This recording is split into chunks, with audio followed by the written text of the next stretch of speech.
That was my fault. Hey, everybody. I forgot to turn the sound back on. You should be able to hear me now with my what is old is new again microphone that did not fail me yesterday. Fingers crossed it will not fail me again today. And oh, what a great way to start the stream. Thanks, Ark the Lad 13 with a Prime subscription. Your little stream avatar should be showing up momentarily. If you scroll below the video, you will find a big list of commands so you can hang out with all your fellow avatars. Thanks for supporting the show. Continuing what I was chatting about. Who was I chatting with? Flashburn. I completely agreed. Once you add those expansions to Space Base, wow, it gets a lot better. And Ruel Gaviola is in the house, along with 20 of his closest friends. Hey, everybody. Thanks for the raid, Ruel.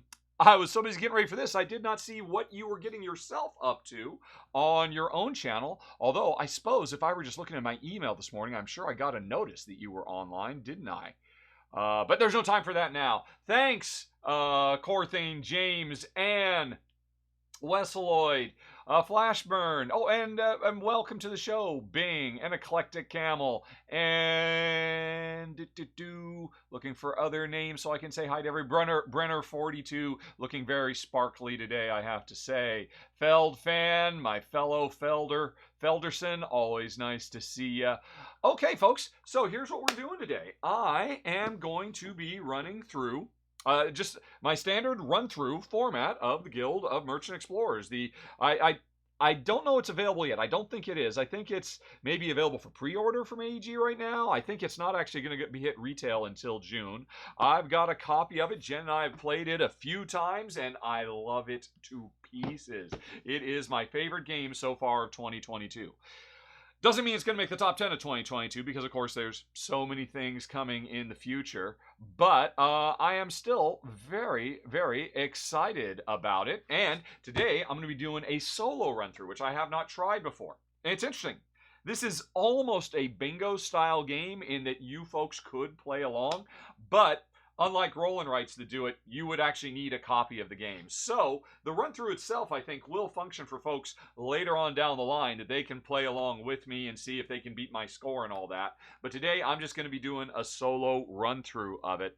Wesseloid says you've seen it for pre-order at the OLGS, which never occurred to me, but I guess that's short for online game store. And there's no F's there, so they're not particularly friendly, I must assume. Okay, good to know. Let's see here. Let's just, hello, Elt Mini Pieces, first time chatter.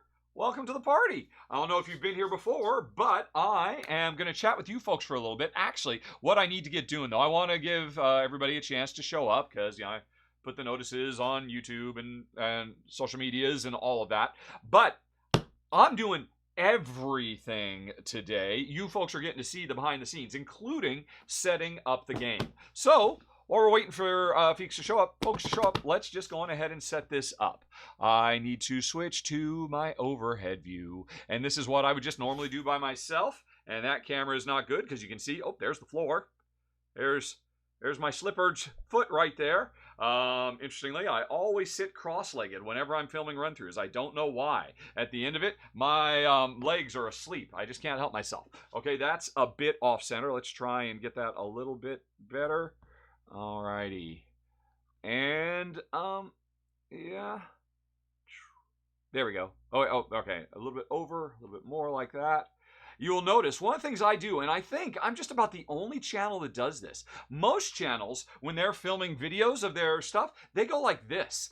They have a straight overhead view. I used to do that until it occurred to me that when you actually play a game in real life, you don't have that view of looking directly down from on high. You have a view like this with a vanishing point off in the distance. So I always set up my run-throughs like that now. There's a pro tip for other board game media folks. The game, I believe, looks more inviting and immediate and draws players in because filming like this gives a perspective that's more like what if they were literally sitting at the table. Okay, so that seems to be pretty lined up and not skewed. And hey, my copy also has, I don't know how you get this, is extra maps. The map of Proilia and, all right, the Queen's Special Orders. Although most of Tagoi has been explored and trade routes re-established, there are 2 remote provinces whose maps have not been updated in some time. The Queen requests all guilds visit these lands and explore the new trade opportunities, noting any new villages they encounter. So this is a little micro expansion. I don't know, maybe you get it for pre-ordering. I'm not quite sure how you get it. I have not opened it yet. I've just been happy with the 4 maps that come in the main game. But there's more out there on the horizon. So, here's the player board. Here are the maps. These are all 2-sided. And there are enough for 4 players. And I have to figure out what map am I going to play. I personally have already played Kazan. So, I want to play something I haven't played. I played Kazan, which has all the volcanoes. And I played Sidara, which introduces the crystals. So, I don't want to do either of those. And I've also played Avenia because they say this is the first one you should play. So, yeah, this is the one I have not played. We're going to play Aghon today. So, all these other maps, I'm just going to leave them off to the side so that when I start filming, I can show people, oh, and by the way, there's more maps. So, I just kind of perch them over there just below the green screen so I can move them up. Let's see, how is this going to lay out? Now, this game is pretty small. If I'm going to play solo, I'm only going to have 1 map. I think I need to get the camera a little bit closer because there's no reason to be so far away from the action. Always want to get the camera as close as I can. Alrighty, so I gotta pull this out of my ear. I'll be right back. Hopefully nothing goes horribly awry in my absence. Boop. Okay. Oh, and getting up, I just got a horrible cramp in my side. Ouch. All right, so how's that? All right, so if that goes like that, and there, you can probably even get a little bit closer. But I do need room for the objectives. Those can go there. Let's see. I can get a bit closer, I think. All right, that'll probably do. That will probably do. Let me get my ear back so that if anything happens, you folks can alert me of the danger. All right. So, there we go, there we go. Right, now, is that enough room? Because there are 3 objective cards. I look like I think I've gotten a bit too close. I'm going to have to zoom back out a bit. All right, here's all the cards. Oh, by the way, here's an interesting thing. Here's how I pack up games, folks. You'll notice all the cards I just put in 1 bag, even though, gasp, they're different sizes. Because I don't care. Yeah, well, I mean, I'm keeping this game forever. It's so good. I'm not worried about keeping it in pristine condition. I'm sure some people would not like the smaller cards on the bigger cards because they'd be worried that the bigger cards might bend around them or something. I am not worried. Let's see. Am I going to be blue? Purple is Jen's color. I'm going to be yellow today instead of gray. And let's see. We need to put out the cash. We've got all the other icons, and these are the solos. All right. So, yeah, I think I definitely have got zoomed in too close here. Let me get back up. Let's see. Actually, can I keep this in my ear? Yes, I can. Oh, good. The cable is long enough. I can reach around. All right. Maybe like that. Let's see here. Like I said, folks, this is everything. A big part of this process is making sure, before I start filming, that everything... Oh, look at that! White specks! Don't like that. Let's clean up a little bit. Can't hardly see it. I have to come back over to the talking head. This... My mom has had this for years. She does not remember where she got it, but it is the greatest thing in the world. Just like a coarse, like kind of like gigantic, dish sponge, because it just picks up all those little flecks of skin and dog fur and anything else. By the way, here's an interesting thing you will notice. Hey, it's not quite so blickety black as Inky Night, is it? My thing. It's actually. I've got this screen. I've got this camera set up a little bright, mostly so the boxes will pop more, and so the dark shadows under my eyes aren't quite so dark. But then I go the extreme opposite when I come back to my overhead view, where you can see I have really cranked up the contrast, so it looks like the game is just floating in black nothingness. I just like that because it makes the game pop so much. I decided to start doing this when I moved back to the States, and I lost my glass table from Malta and all that, and it gives me kind of a distinct look, and I think it looks pretty good. And like I said, more than anything else, it is really just to highlight and accentuate the game components and not have anything else distracting.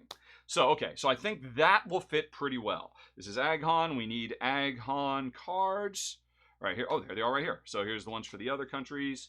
Don't need those. And then there are, when you set up, I believe there are 3 objectives. 1, 2, 3. So we go like that. All right, discover a village adjacent to a tower. Discover a village, grassland, and desert on mountain spaces. Place trading posts in a grassland, desert, or mountain space. What are the other ones? There are others. Explore ruins. You know what? Here's something again, you're seeing everything behind the scenes. When I'm setting stuff up like this, if I can, I like to show as much variety as possible. I've got 2 Discover Village things here. I'm not going to do that. I'm going to get rid of one of them. Let's get rid of that one and have an Explore instead. Ooh, a trade route. All right, I want to have 3 objectives that show different things instead of, quasi-duplicates, trading posts. Yeah, let's just do this. Okay, yeah. Okay, those 3 I think are going to work best to show off a variety of things. So these other objectives, not today. Oh, wait, there was one more. Discover 2 villages. All right, discover a village adjacent to... All right, so I could... All right, I'm happy with that. All right, so there's 6 of each. I've got my 3 chosen. We just got the big old treasures that we can find as we explore. Let's just say those go right there. All righty.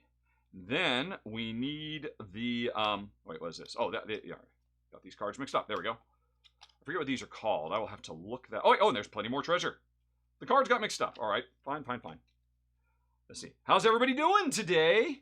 If this is too much information, by the way, please let me know. I have no idea if anybody finds this kind of behind-the-scenes stuff interesting. I didn't have to do this. I could have set the game up before I went live, and it just would have been sitting here waiting to go, and we could have gotten right to the action that much quicker.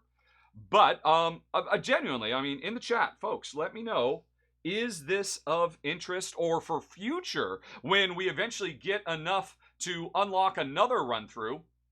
You can see we're at 12% to unlock another live run-through. The next time I do this in a few months, do you want it just all set up ahead of time, or do you like seeing all the behind the scenes and the thought processes and all of that goes into it? Okay, so we need to set up the Explorer board. There's 1. All right, actually, I just need the 2, the 3, the 2, and the 1. There we go. Okay, so this needs to get shuffled up. These are our Explore cards. These tell us what we can do every round. You'll see that shortly. These have to come over here. I think everything needs to move a bit because I'm going to also have a card there, there, and there. Yep, that fits fine. Okay, let's see what everyone is saying. In my humble opinion, says Railings Kill, I put the wrong thing up. Skip the gameplay, says fuck. Or PFUK. Skip to the gameplay, and let's see. What else has anybody said? Is that the only opinion so far? All right, El Crosso says behind the scenes is fun stuff. You know what? Okay, so there's obviously a difference of opinion with a random sampling of 2 people that I just happened to stumble across randomly. After I'm done with this, before we get going, I'm going to do a poll, folks. And you, because you were the people who showed up today, you will get to decide if in the future I will do all this setup beforehand or not. And we'll do a little bit of voting. All right, so these are over there. Where are these going to sit? I'd like them to be on screen. Oh, yeah, they can sit right here, right? Yeah, that's fine. There we go. Okay. So those are there. Those are there. Here's all of my stuff. Whee! Oh, that was not a good place to put it. Oh, and all of these. That was dumb. All right. Although I should say, bear in mind, folks, one of the reasons I'm doing this is because it's giving more people a chance to show up before the actual run-through itself starts. So if I wasn't doing this, I'd be doing something else right now. I'd probably be unboxing some other game.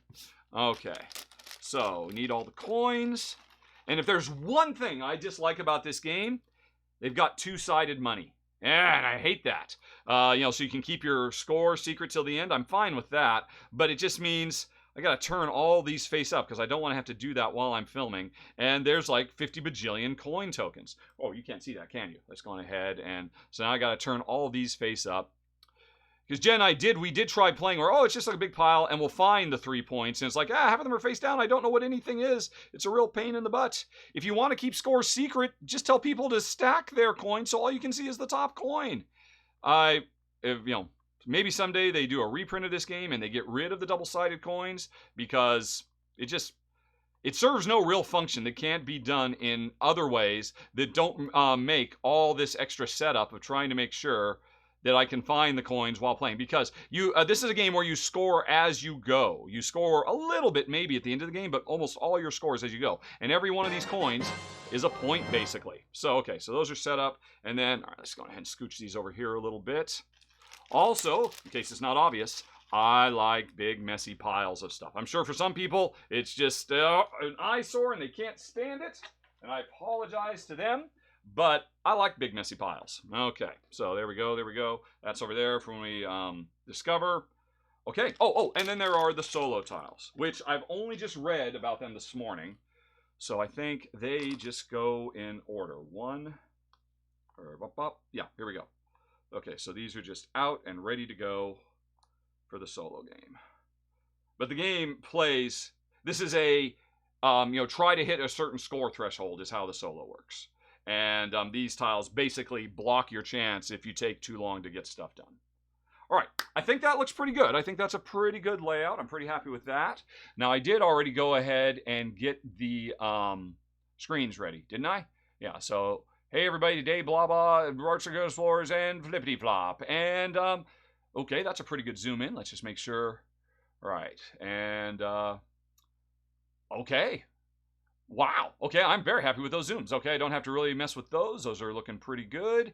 If I choose to zoom in, I'm so close to everything though, I don't think I'll probably need to zoom in while I'm filming. I'm starting to warm up, which means the slippers come off now. And yeah. I think I'm ready to start doing this run through now. Okay, so let's come back to y'all for a bit and see what we shall see. Okay, what has happened while I was too busy working to pay attention? Thank you, Deneron. 841 for the subscription. And El Crosso, thanks for sticking with me and resubscribing. And, right.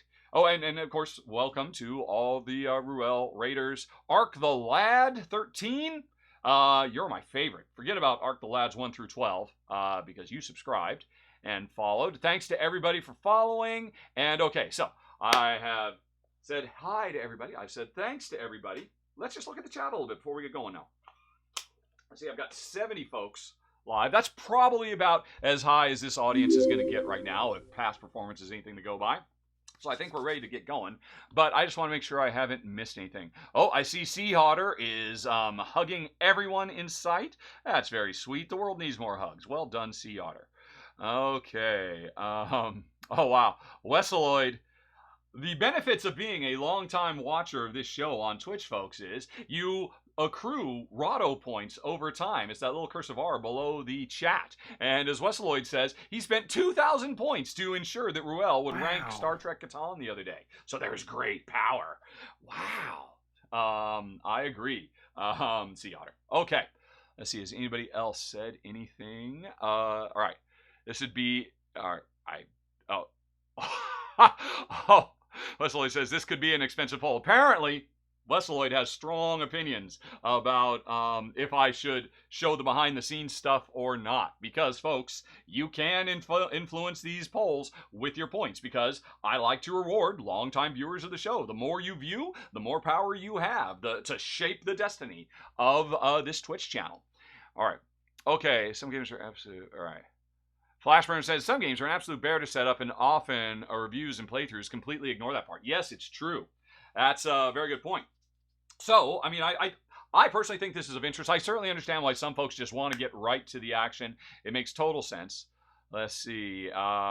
Redan Henry, game setup is good to see. If you're thinking about getting the game, setup and breakdown can be a critical piece. Yep. And like I said, I did have, honestly, I don't think I would have mentioned these coins. I don't think it would have occurred to me to mention in the final slots because it's such a minor thing. But talking to you about it while I was setting it up, it did put it in my head. Alrighty. Anyway, though, let's go on ahead and set up a poll, shall we?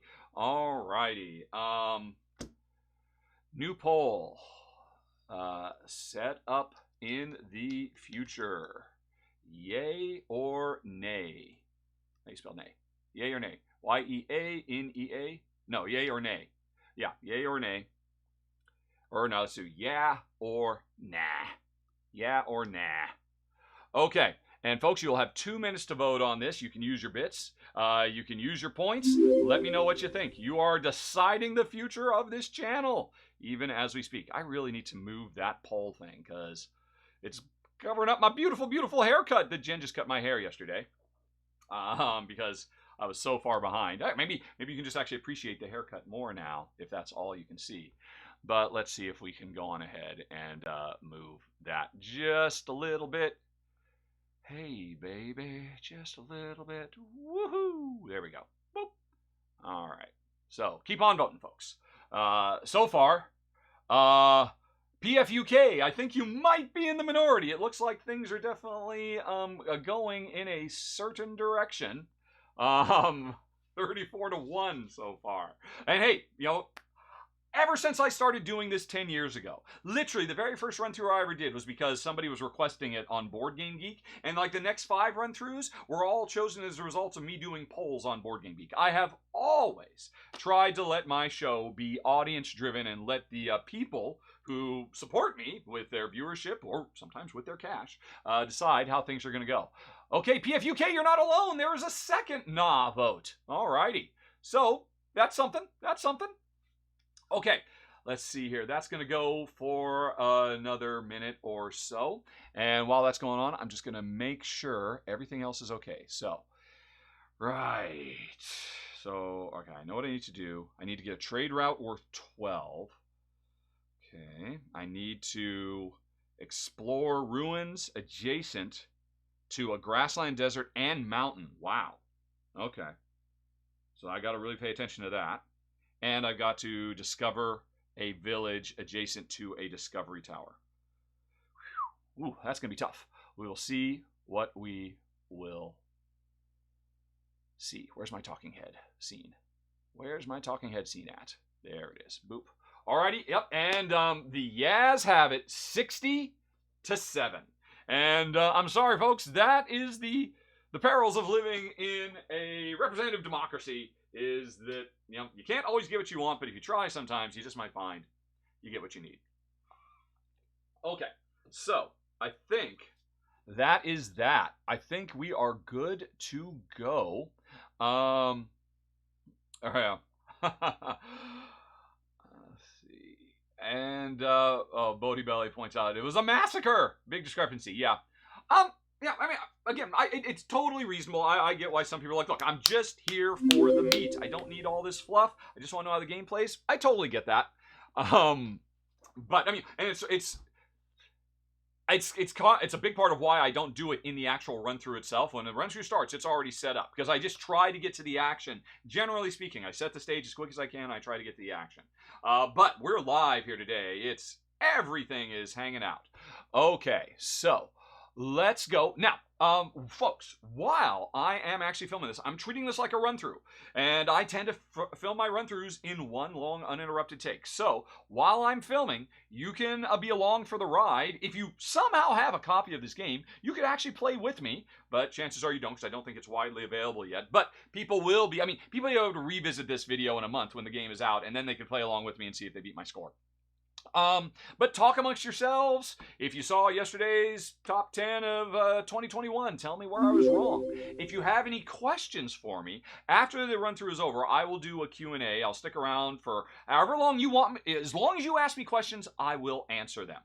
Sometimes it's 10 minutes. I've gone for sometimes up to 2 hours answering questions. So it's up to you folks. And what you can do is you can ask me questions at any time, but I just beg and plead. If you scroll down, you'll see it's I've got questions. Always start your question with a question mark so that it goes into my queue so that I don't miss it. And then we'll do Q&A afterwards. But otherwise, let me get another sip of water and I think we're ready to go.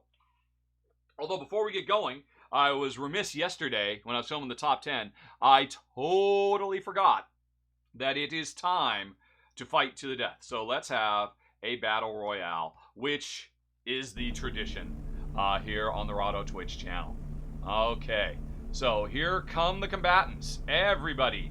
Yellowfan, Ruel Gaviola is still here. Wesseloid, Feldfan, Sea Otter, El Crosso. There I am with my yellow balloon. Come on me. And the fight begins. I'm off by myself, and I could have big backstab to Matt. And Matt didn't even see me coming. And then Kabuki Kid and I throw down. And Ark the Lad doubles up. And now Kabuki is stabbing me in the back. Couldn't leave well enough alone. I'm down to 50% health. I break away from the pack. And now Fidelia, what is up with my favorite people? I'm completely surrounded, and boom. There went my yellow balloon. My yellow balloon did not help me in this fight. Okay, let's see. Kabuki Kid came out of that top of the... Yeah, Kabuki Kid and Variant Hex, I think it's up to you two. You have more health than anybody else. It is your fight to lose at this point. Feldfan falls before Kabuki Kid. And it looks like my Antos is going to fall before Kabuki Kid. And Fidelia, keep running. Kabuki is coming for you, Fidelia. And, yeah, the Ninja Kabuki took out your ice cream cone. Variant Hex is trying to wind down Kabuki. My Antos, you almost had a health back, my Antos. That could have turned it all around. You said, I don't need health. I will take you out with my cute little cat face. And it didn't work. Kabuki, though, struck down from behind by Variant Hex, who's now very wisely going to get a health pack. Oh, my Antos. It doesn't look good for you. I think you might want to retire early. Start preparing your speech. And yeah, that's it. The winner and champion, we have Variant Hex. Well done. Bravo, I say. Bravo. Boop. And boop as well. I was trying to hit the applause thing, but I hit the boop button instead. Hee hee. Okay. All right. Well, that was fun. I did pretty well there. Did the Bravo not work? Okay, there it is. A delayed Bravo. All right. Okay, so now, I'm sure PFUK, you're wondering, what the heck did I sign up for? It's been 28 minutes and we haven't started running through yet. PFUK, if you're still here, hopefully it was worth the wait, because it is time to run through what I consider to be, thus far, what I've played, the best game of 2022. The Guild of Merchant Explorers. So, let's see here. I see questions are starting to accrue. Excellent. Thank you, first-time viewer Ooks. You're following the rules. I think I'm going to like you very much, Ooks. Unless, well, we'll see what your question looks like after the show is over. But Cabo LX, thank you for subscribing. Ever closer to unlocking more run-throughs, more RVRs, and more top 10s. I got to do a top 10 with you all sometime this month. I haven't even scheduled that yet. Watch this space, folks. We'll be doing a top 10 live collaboration soon. But for now, let's go on ahead and get this show on the road. That is the wrong button. There we go. That's the right button. There we go. One last sippy sip. Okay. Where are we? Right. And oh, another thing, I need to look up because I always say welcome to, and then I never remember where I'm actually welcoming you to. Let me check the rules. All right, what is this? We are. There's a kingdom. Oh, the kingdom of Tigome. Folks, no pronunciation guide. How do you reckon this word is pronounced? Tigome with an accent over the E. Because I'd say, hey, everybody, welcome to the kingdom of Tigabra. I don't know how to pronounce that. Anybody in the chat, do you have an idea of how I should pronounce that word? If I don't hear from you in 10 seconds, I'm just going to go with Tigome. Tigome, says Dr. Easy Tear. Tigome? Wouldn't the accent over the E imply a may instead of a me? Tigome, says Railing Kill. Man, do we need to do a poll for this? I don't think so. Right. So look, okay, I see more mays coming in, or Ook says merde. There's no French expletives on this show. How dare you? Tigome is what it feels like to me, says Cabo from Portugal, or at least reading in Portuguese. Tigome. Tigome. Or Tigome or Tigome. Let's go with Tigome. Welcome to the kingdom of Tigome. All right, says Elt Mini Pieces. Tigome.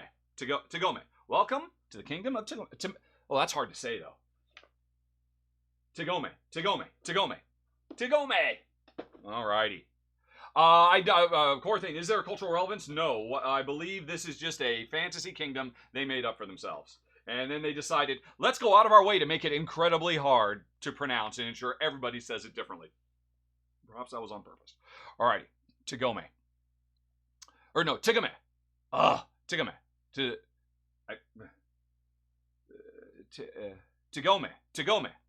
All right. Anyway, that's neither here nor there. It's a fantasy kingdom. It doesn't matter. Tigome. All right.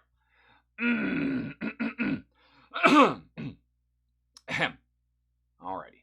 Where's my buttons? Where are my buttons? There are my buttons. There's the overhead. Okay.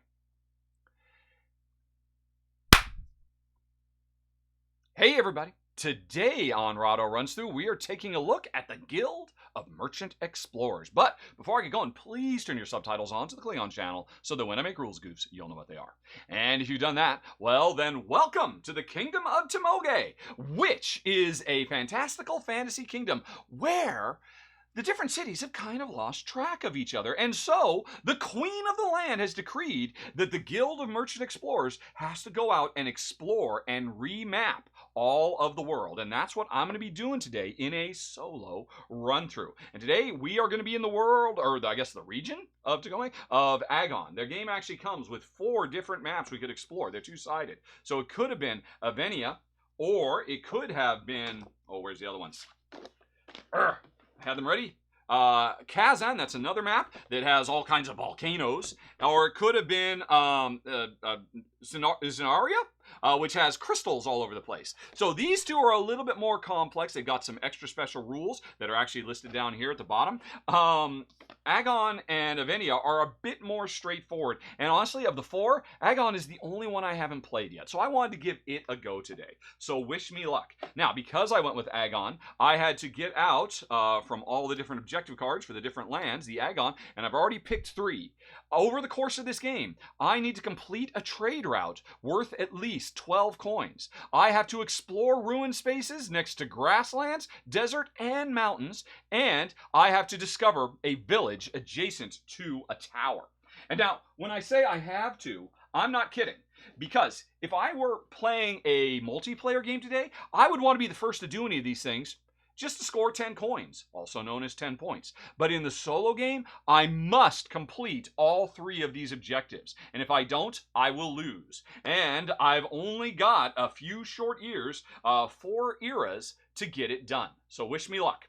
And now here's the interesting thing, folks. If you yourself have a copy of the Guild of Merchant Explorers, you can play along with me right now. Just get out your own board, get out your own pieces, and I'll be drawing cards for both of us, and we can both explore, and you can tell me down in the comments if you did better than me. Did you actually win? Did you beat my score? Etc., etc. So, we are set up, ready to go. let's explore. So here's the way the game works. I have this exploration deck. It is comprised of 1, 2, 3, 4, 5, 6 cards, but it is going to get bigger over the course of the game as we can do more stuff. The first card I draw says, hey, let's go explore in the mountains. So I put this over here as a reminder to everybody. Okay, the mountain card has already been drawn. This is a list of all the cards. We've got the grasslands, we've got the setting sail, we've got the go any two places, and we've got the desert. So I know we're still going to explore desert, grasslands, wild, anything of my choosing, water, and we're still going to make a discovery, which means we're going to draw a card that's going to give us a special power. So those haven't come up yet. Let's go to the mountains. Let's actually look just a little bit closer. This is the starting capital. When I haven't explored anything yet, this is where I begin. You will notice there are 2 mountains next to it. The same way there is desert and grassland and water. No matter which card I drew, I was going to be able to explore. And right now, this mountain says explore 1 mountain. So I can go there or I can go there. And I've got to choose. And now that means on future turns, I can still always expand from the central palace, the seat of power, the capital, or I can expand from existing exploration. And so right off the bat, this is an important decision. If I go there, hey, I'm getting closer to coins. And I could get over here towards this ruin and this other city. If I go over here, yeah, I could still go over there, but I get access to this water, which means I could get to that city. I could head over to this desert. I could ultimately make it all the way over here to this tower. And remember, folks, I have objectives that I have to pursue. I need to complete a trade route or 12. That means I have to connect 2 cities with explorers or villages that would combined equal 12. And what that means is, like if I could in one turn connect this level 3 city with this level 4 city, 3 times 4 is 12, and I would complete the objective. Now this is a long ways away from me, across the ocean. I got to get all the way over there, and I got to make a line of explorers connecting these 2. And there's another wrinkle. Because I am playing solo, I am in a race. Eventually, if I'm the first person to do this act, I will get 10 coins, 10 points. And I want to get as many points as possible. But if eventually this card gets drawn from the Explore deck, then this will cover that up. And then I can only get 5 coins. And slowly, over the course of the game, all of these other actions are going to get covered up. And I will have fewer and fewer options to score points. And to win this solo game, I have to do all 3 of these objectives. And I have to score a variable number of points. There's actually a little cheat sheet at the back of the rule book. Where was it? It was, if I'm playing on normal difficulty, I don't win unless I've made 120 coins. So I do want to get this done sooner than later. And of course, if I were racing against another human player, I might think, oh, I can see they're trying to go for it and I'm trying to race them, or I give up on it, or I try to do other things. So anyway, back to this simple thing. Am I going to go? I think, yeah. I'm going to go for this. Ooh. Yeah, I'm going to go for that one so that I can start branching off into this area. So that's it. Everybody does this simultaneously. Everybody had a choice, because they're on the same map, of picking this mountain or this mountain. Maybe everybody would choose the same mountain at the same time. But over time, we will branch off. We will end up doing different things. Next up, oh, that is exactly what I hoped for. It is time to set sail. I can put down 3 explorers. They must all be on water. They must all touch, and they must all be in a straight line. So let's set sail. A 1, a 2, a 3. And so now I've got a whole bunch of spaces I can expand from. That is exactly what I was hoping for. Because what I wanted to do is, and it might have gone different, I wanted to get over here so I can expand out into this desert. And the desert card hasn't come up yet. So if the desert card had come up ahead of time, then I would have had to come over here and I would have had to change all my plans. But I got a little lucky. I got what I wanted. Okay, next up. It is, ooh, yeah, baby. It's our first of the, what are these called? The exploration cards, I believe. And what this means is everybody comes over to the exploration deck, draws 2, and picks 1. That means everybody will have a unique special power for the rest of the game that they will get to activate every time the number 1 card comes up. So my special powers are explore mountain space and then explore up to 5 adjacent spaces. Now is not a good time for me for that. That is actually, that's a great power. These are all amazing. But if we look a little bit more closely at the situation that I find myself in, I only have access to this mountain. So if I did this, I mean, if I take this card, I'm going to do it right away. I would explore this, and then I would get 1, 2, 3, 4. I would get 4 more. That's not bad, but that's not helping me where I really want to go, over into this neck of the woods. If I could have made it to this mountain, that would have been fantastic. What is the other one I drew? The other one, explore up to 1 desert, 1 grassland, 1 mountain, and 2 sea in any order. Oh, yeah. That's going to be handy dandy. This is going to be useful in any circumstance. So this other card goes back to the bottom of the deck, and I will keep this, and I will put it here in action slot number 1. So I'm going to do this right now, and I will get to do it in the 2nd era, the 3rd era, and maybe even twice in the 4th era. But I'm going to do it right now, and I could explore. Wow, that is awesome. Let's go on ahead and do this. Now, of course, if you're playing along with me, you just drew something else. And you have to leverage that, and you will have a different special power, but I'm pretty happy about that. Okay, 1 desert. Hey, I think I'll go with this desert right there, thanks. Alrighty. 1 grasslands and 1 mountain. Hey, oh my gosh, could I actually pull this off? I think I can. Let's go for 1 grasslands right here, and you will notice I just got a coin. 1 point is on the board for me. And now these are 2-sided, which means I keep it secret how many points I've gotten. Of course, you can make change for those later if you want. Okay, wow. And you know what? Hey, let's go for 1 mountain. Let's go right here and get 2 more coins. Boom, boom.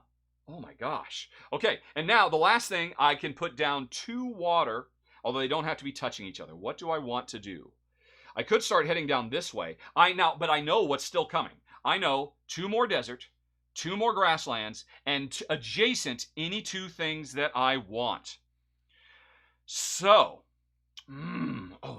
this gets interesting. So here's what I'm planning on doing.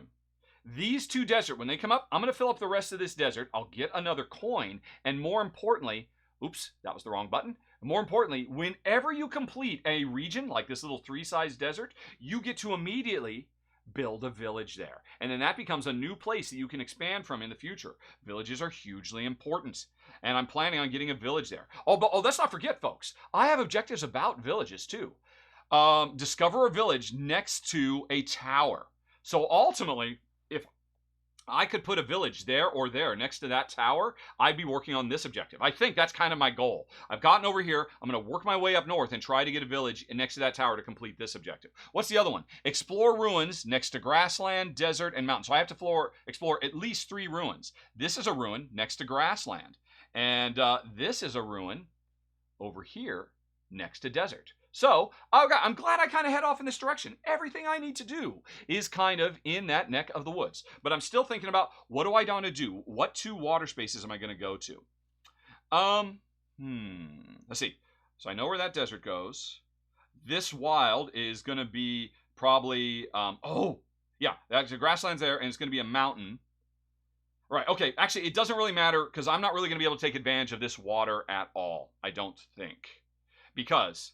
oh, no, I'm going to do a grassland, and this is going to be a mountain and then something else. Right, there's probably a mountain and another mountain to get some more coins. This grassland is going to be that plus something. Oh, okay. Let's do that. Let's just head north. Sail north. Okay, so that was a very big turn. And of course, everybody got their own special power. Everybody had potentially a very big turn, just in a different way. And so you can see how the game is starting to branch off in different directions. Okay, so everybody's done their level 1 power. We reveal another card, and it is 2 grasslands. Okay, so now these had to be adjacent to each other. These, you can see how they got this overlap. This means, stylistically, they don't have to be adjacent to each other. So I just have to do 2 grasslands. One, I'm going to do this grassland, thereby exploring that city. And the other grassland, I will have come up here. Just because. So I got a coin up there. It's another point. Great. Okay. Although, actually, I guess I could have gotten that grassland too. Is there anything else I could have sailed to that would have gotten me more grassland stuff? I mean, no, I could, yeah, no matter what, wherever I did those extra sails would have just gotten me. Wait a minute. Let's rewind a little bit. Let's forget about these 2 grasslands for a second, which I haven't done. I'm a dummy. This is a watery ruin. I didn't look that close, did I? Look at that. This is a watery ruin. I got to do 2 water. Instead of sailing north towards this coin, I sailed, and then I sailed to that watery ruin, and I explored it instead. That was a much smarter move. I'm sure Paulo in the Klingon subtitles is probably making fun of me for not doing that obvious thing. So, by coming over here, I explored a ruin, and that means I get my first treasure. And then I mark this to say, if I ever come to this ruin again, I cannot get another treasure. So I mark that, and we come over to the treasure deck. And what did I get? Okay, I got an in-game scoring bonus. All of these cards are either immediate effects that do something right now, or they are things that will give you points at the end of the game. I get an extra coin for every tower. 1, 2, 3, 4. If I can get to all 4 of these towers, that's 4 more points for me at the end of the game. And so that's a little secret. Keep it secret, keep it safe. Everybody knows, since I didn't actually use this as a power, I've got some kind of in-game scoring thing, but nobody knows what it is. That was the much smarter move. Then I drew this, and then I said, hey, let's go into this grassland, and let's go into that grassland right there, because there's a coin I could get easily. Oh, alrighty. Did I already get that coin? I may have already grabbed that coin. If I'm cheating, again, watch the Klingon subtitles turned on. Paulo will correct me. But anyway, now we have 2 of anything I want, but they have to touch. And this is perfect for me because mountains, as you can see, are generally tough to do. You can only do one at a time, but I'm going to use this to hit this and then do one more mountain right there, which gets me 2 coins. Nice. But before I get those 2 coins, we'll come back in a second. While you're exploring, the instant you trigger any kind of effect, you immediately resolve it. And so as soon as I put this down, I have to stop for a second and make a trade route between this size 3 city and this size 4 city. 3 times 4 is 12, and that means I just made 12 coins. Boom. And I completed the first objective, which got me 10 more. So now I can breathe a sigh of relief. I can relax for a little bit because eventually, when he covers this up, I'm not out my chance to get the 10 points. Nice. That was very, very cool. I am starting off really, really well. Okay, so and then we put the other one down. I explored a little bit more into the mountains, and I got 2 more coins. Okay. And sadly, okay, so we're done with that. And now, the last card, we already know what it is. It's 2 desert. And, hey, I could get up to these deserts, I could go to that desert, but no. I want to finish this desert over here. Because that gets me a coin. Hooray. And by putting this here, I have now completely explored this desertous region. And what happens is, when you do that, you take one of your cubes off the board and replace it with a village. Now, I cannot cover up this coin space. Let's go on ahead and cover up this one. I now have a village on the eastern peninsula of the world. That may not sound like much, but when we start the second age, you will see that is a huge deal. So, that was it, folks. I have just finished the first age. We drew some cards. We did some stuff. We did our best. I scored a lot of points. I actually completed an objective. And here's where things get interesting. Because before we go into the second age, the second era, we now have to clear off all of our explorer cubes. Bloop, bloop, bloop, bloop, bloop, bloop. But the village remains. And what that means is, starting in the next round, I can now begin my exploration from here or from here. So, this whole side of the world is now my doorstep, and I've given myself more options. I can't get another treasure here, but I can now start working my way up to try and complete this and complete that objective. Nice, nice, nice. Okay, cool, cool, cool. One other thing. We take the cards, and we take age number 2. This now goes in the deck as well. Which means, as the second time we are going through this deck of cards, I'll get to do this power again, plus I will reveal the level 2 power of the game also. Alrighty. Cool, cool, cool. So let's see. The first one I drew was desert. It is time to expand in the desert. Alrighty. So where am I going to go? I could come into this desert, start heading off in that direction, because remember, I want to get to all of the towers if I can. So it makes sense to kind of come over here, set sail, get to that city, get over to that. Or, I mean, I've got this desert. This desert, I can't put another village here. I could get 1 coin, but I've got bigger plans. Let's head up towards this way, get a coin there. All right, so that's deserts. Everybody does whatever their desert thing is. Then we say, oh, we get they have to be next to each other, but it could be any 2 regions. So, this is where things get good. I think I'm going to treat both of these, they have to be adjacent. I'm going to treat them both as water and go up here.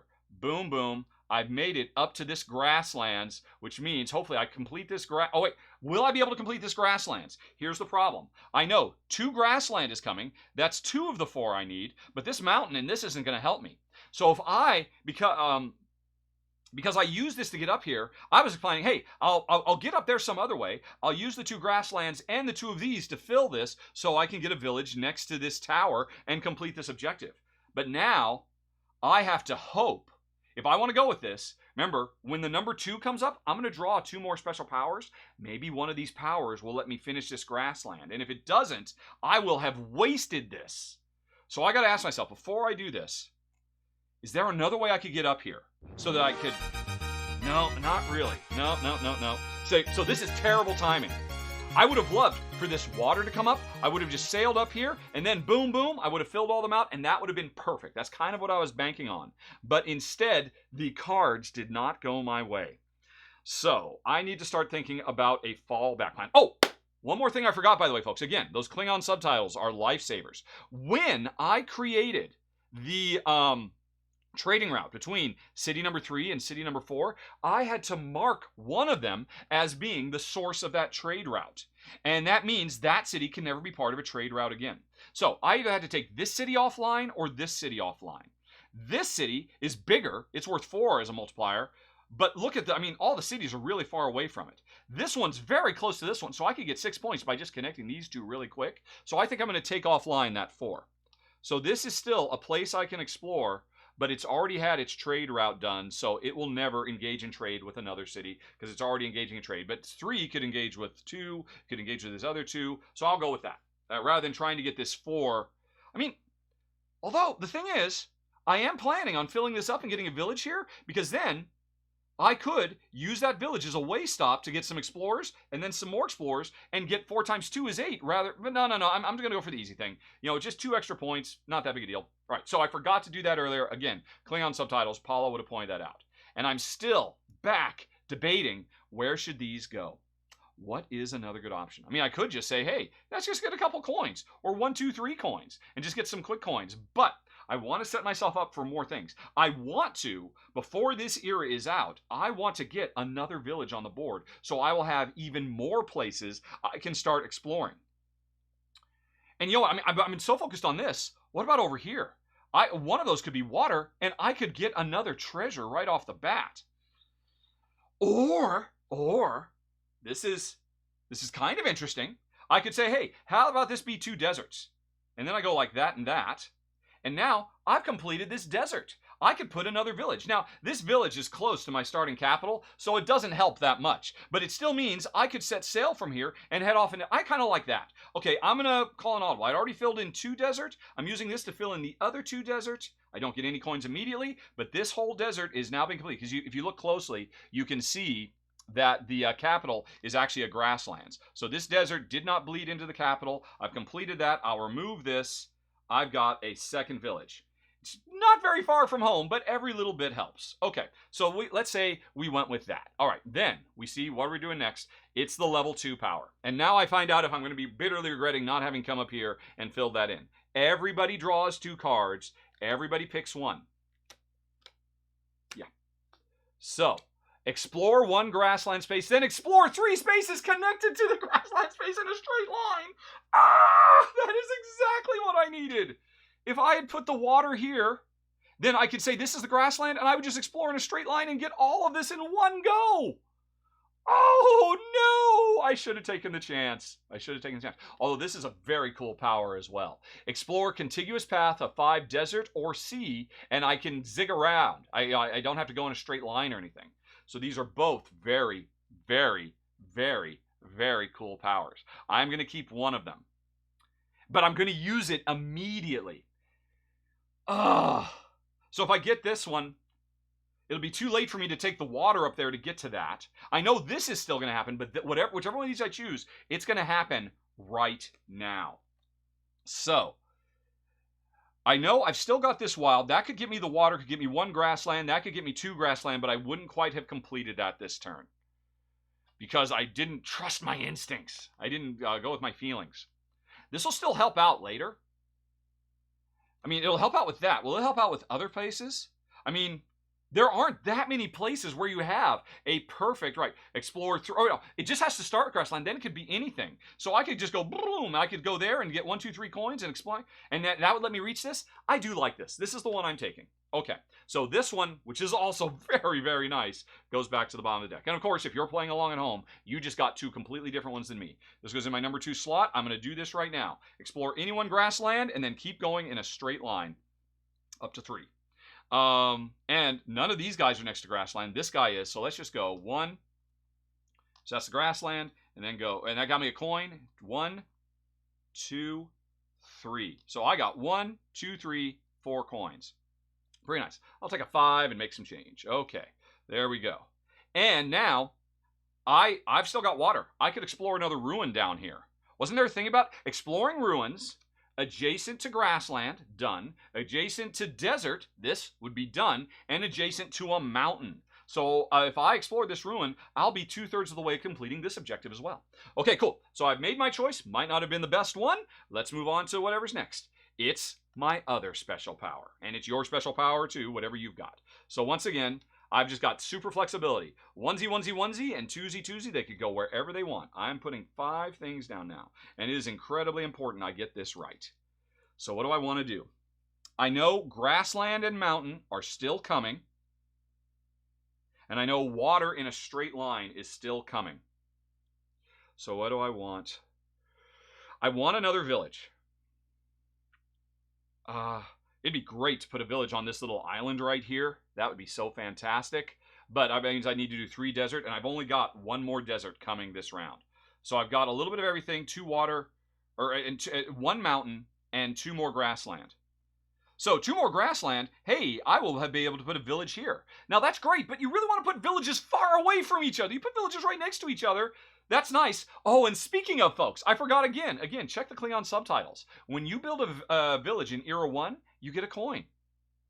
When you build a village in Era 2, you get 2 coins. So I have 3 more coins that I forgot. I'm just making the money like nobody's beeswax.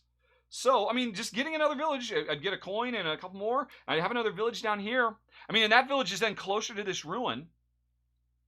Remember, I have 2 water. Let's have 1 of the water be that. Okay, so that's been done. I've just explored a ruin. I draw a treasure chest, and it's another special goal. This says get a coin for every village I have in a desert at the end of the game. So, now that just made things a bit more interesting. I already have 1 desert village. I want to get as many desert village, and I want to get as many villages next to towers as possible now. Okay, so I've done a water. I've got 1 more water, and ultimately I've got 4 more water because I haven't drawn the straight line thing yet. I've got 1 more mountain. I've got a mountain I haven't drawn. I got 1 more mountain. That's not enough to complete this set of mountains or that set of mountains. The mountains aren't really going to do me much good, so I think I'm just going to go here and visit this space again and just get 2 more coins. Points is points, folks. All right? So that was my mountain. I've done 1 of my 2 water. What other water am I going to do? Especially considering the fact that I've still got, folks, I still got the triple water coming. So if I can extend, that could actually work to my favor. What would I want to reach? What would I want to extend my reach to get? I want to extend my reach down there to that tower. Although actually, my 3 in a row would just go 1, 2, 3, and then, but yes, that's perfect. No, it's not perfect. I was thinking if I put this here, then my water could go 1, 2, 3, but I would then need to have something else to go right there. Oh, but it could be the mountain. Yes. Okay, I'm going to take a bit of a gamble. I'm just going to extend this water right here. No, I don't need to. The water will do it, right? Yeah, okay. Because I'm ultimately, here's what's still coming, folks. This 3 water, I'm going to come down here, and then you can build a tower with anything. These are wilds. So one of these other 2 will let me build that. Let me reshuffle these because I don't know what order they're coming. All right, so 1 other water could help me get what? I can reach this already. 1 other water, I don't really see. Wait a minute. Did you see it, folks? Were you shouting at me the whole time? Hey, how about I go right here to this ruin right here that's in water? This sunken ruin. A water off my wild thing. I just got myself another treasure. And this one is an immediate thing. Just get 2 points. 2 points. Alrighty. So, and that kind of gives you a guideline. Me, for this to be valuable, I want to do this at least twice, but this could be 3 or 4 points. This was just a quick 2 points. All right. And that was that. So, I have done the 2 waters, and I've done... Oh, I've totally forgotten what I've done now, folks. Oh, I've thought about this too long. You know what I should have done? I should have put all my cubes on here right from the get-go so I'd know I was taking them as I went.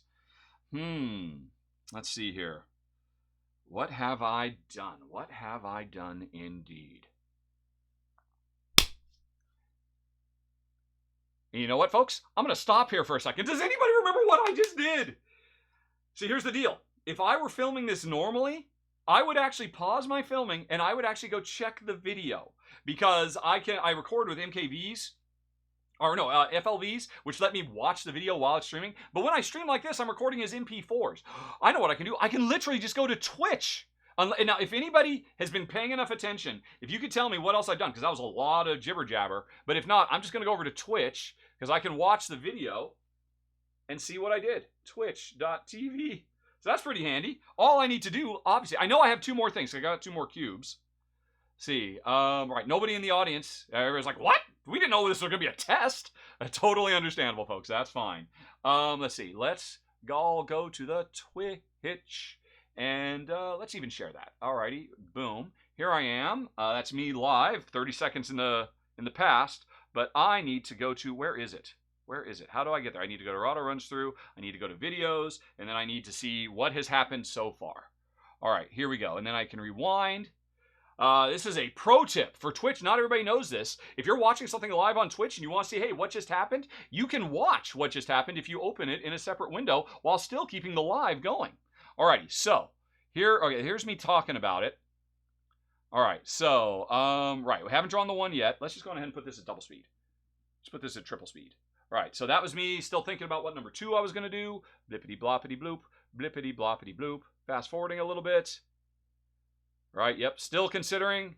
That was a tough choice. This game is full of tough choices. Oh, I love this game so much. It's so much fun. Alright, so, there we go. I've done the 1. I just played it. I'm thinking about what I'm going to do next. Let's watch for what cubes I actually put on screen. Alright. Although, actually, I don't even have to do that. I can just pause and compare what's on screen to where I am right now. Alrighty. So, I had done a water and a water. Oh, and I did this mountain. Okay, that's what I did. I did there it is, because I went and got that little mountain right there. Okay, how handy. I suggest everybody live stream everything you do in life. So if you don't remember what just happened a few minutes ago, you can just go back and check. Let me just double check to make sure I've got that right. I think so. Yep.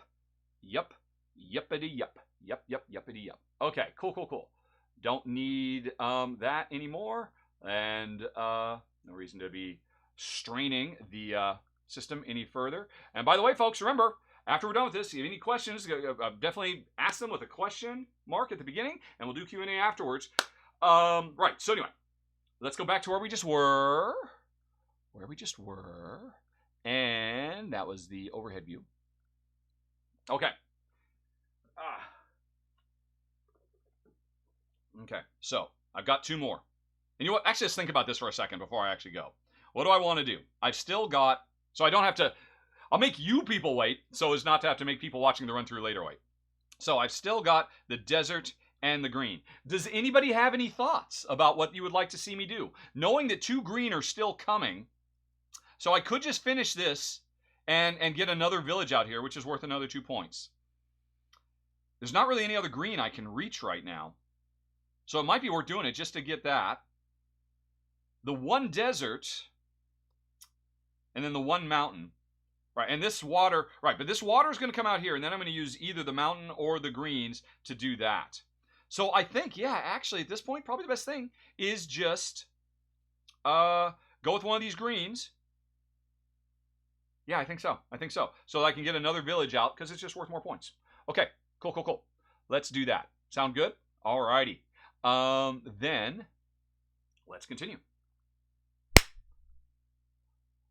Okay, folks, I actually went and checked the tape, and I discovered what I was up to. I just put that mountain in the water. So I think with my last 2, I've still got a desert and a green. I'll go on ahead and just get myself another coin. Easy peasy, lemon squeezy.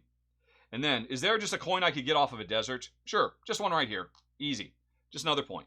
Every point counts. Look at all this ill-gotten gains I've got. No, not ill-gotten. They're just gotten gains. They're properly gotten gains. Okay, so that was activating that power. In the future, I need to put all 5 cubes on there before I start taking them off, because that's a complex card. Okay, next up, we continue the exploration, and here's the waterworks.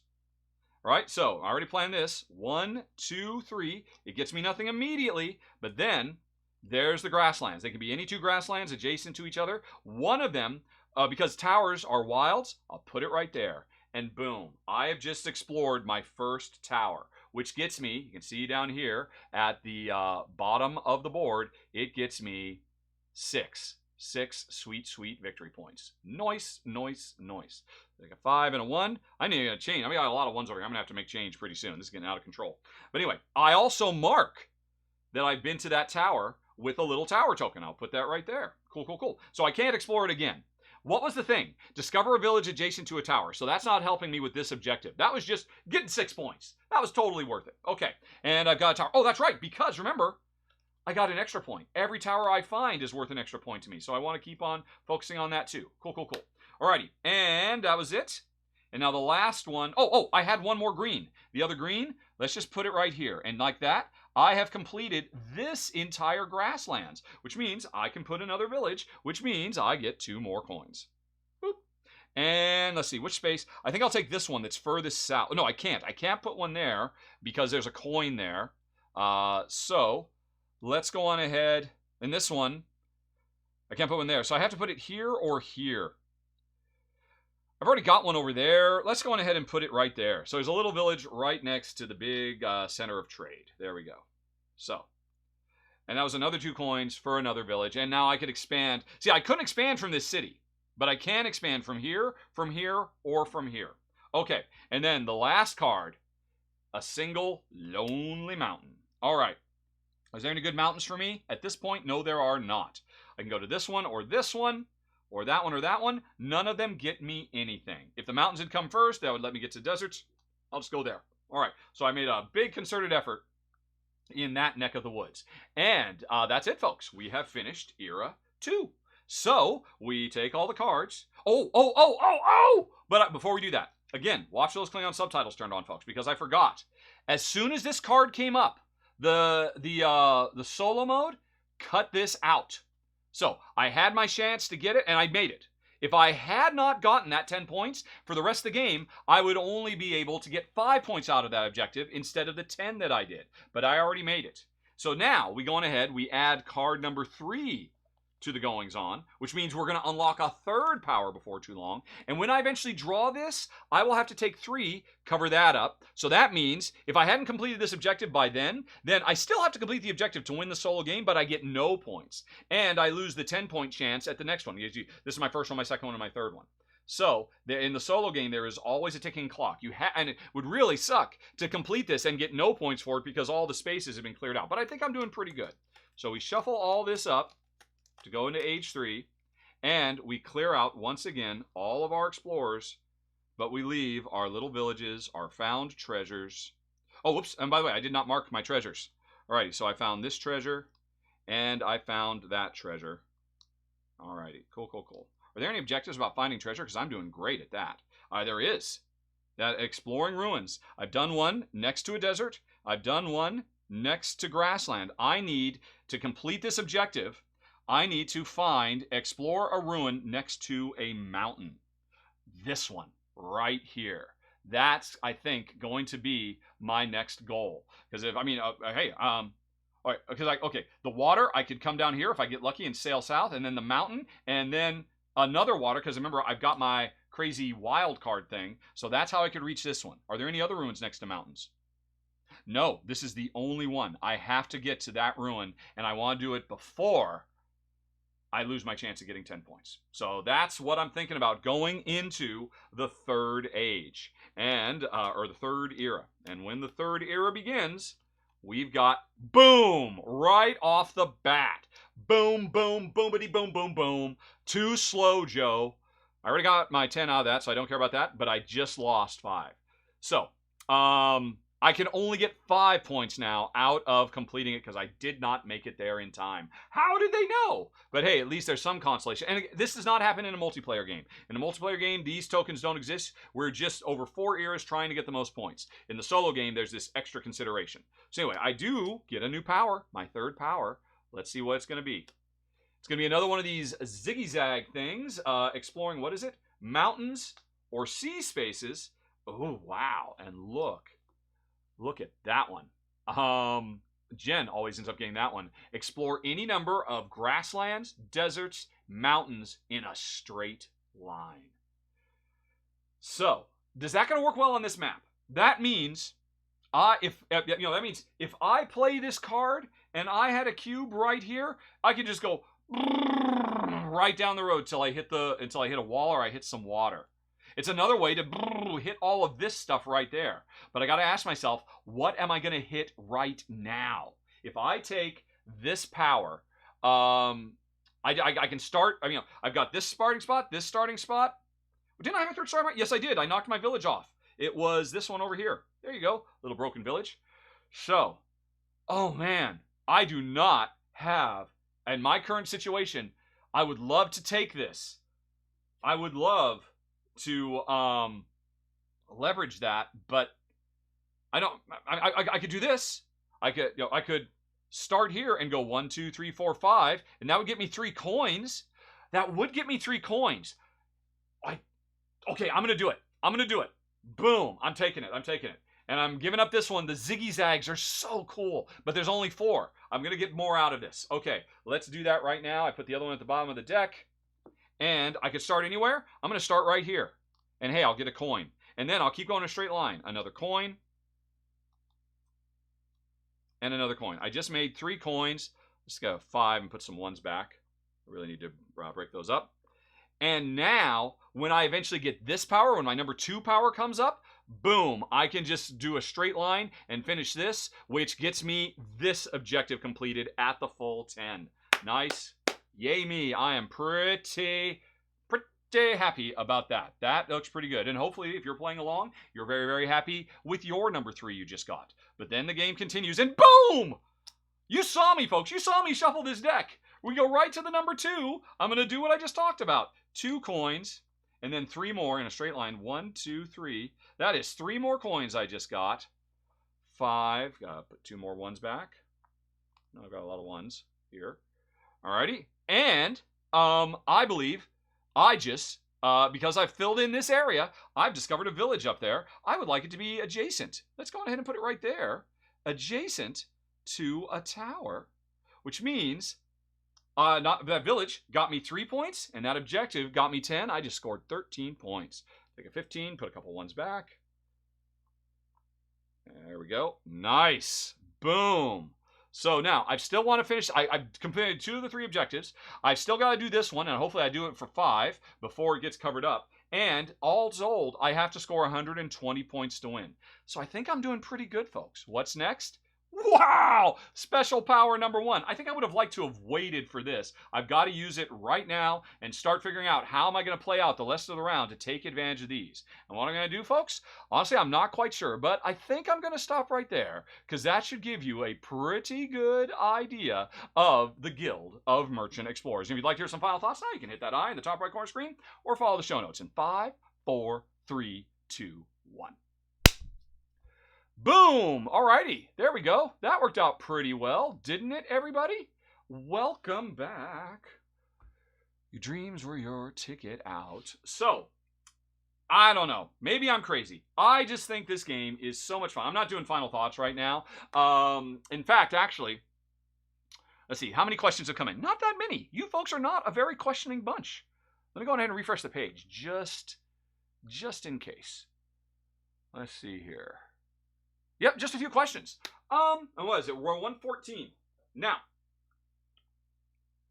what I could do is keep playing. But yeah, I think you get the idea. It's just things are going to accelerate. They're going to get more complex. I know what all 3 of my powers are. I'm always trying to build with those in mind so that when they come up, I can make use of them. What will happen in the 4th age is this gets added.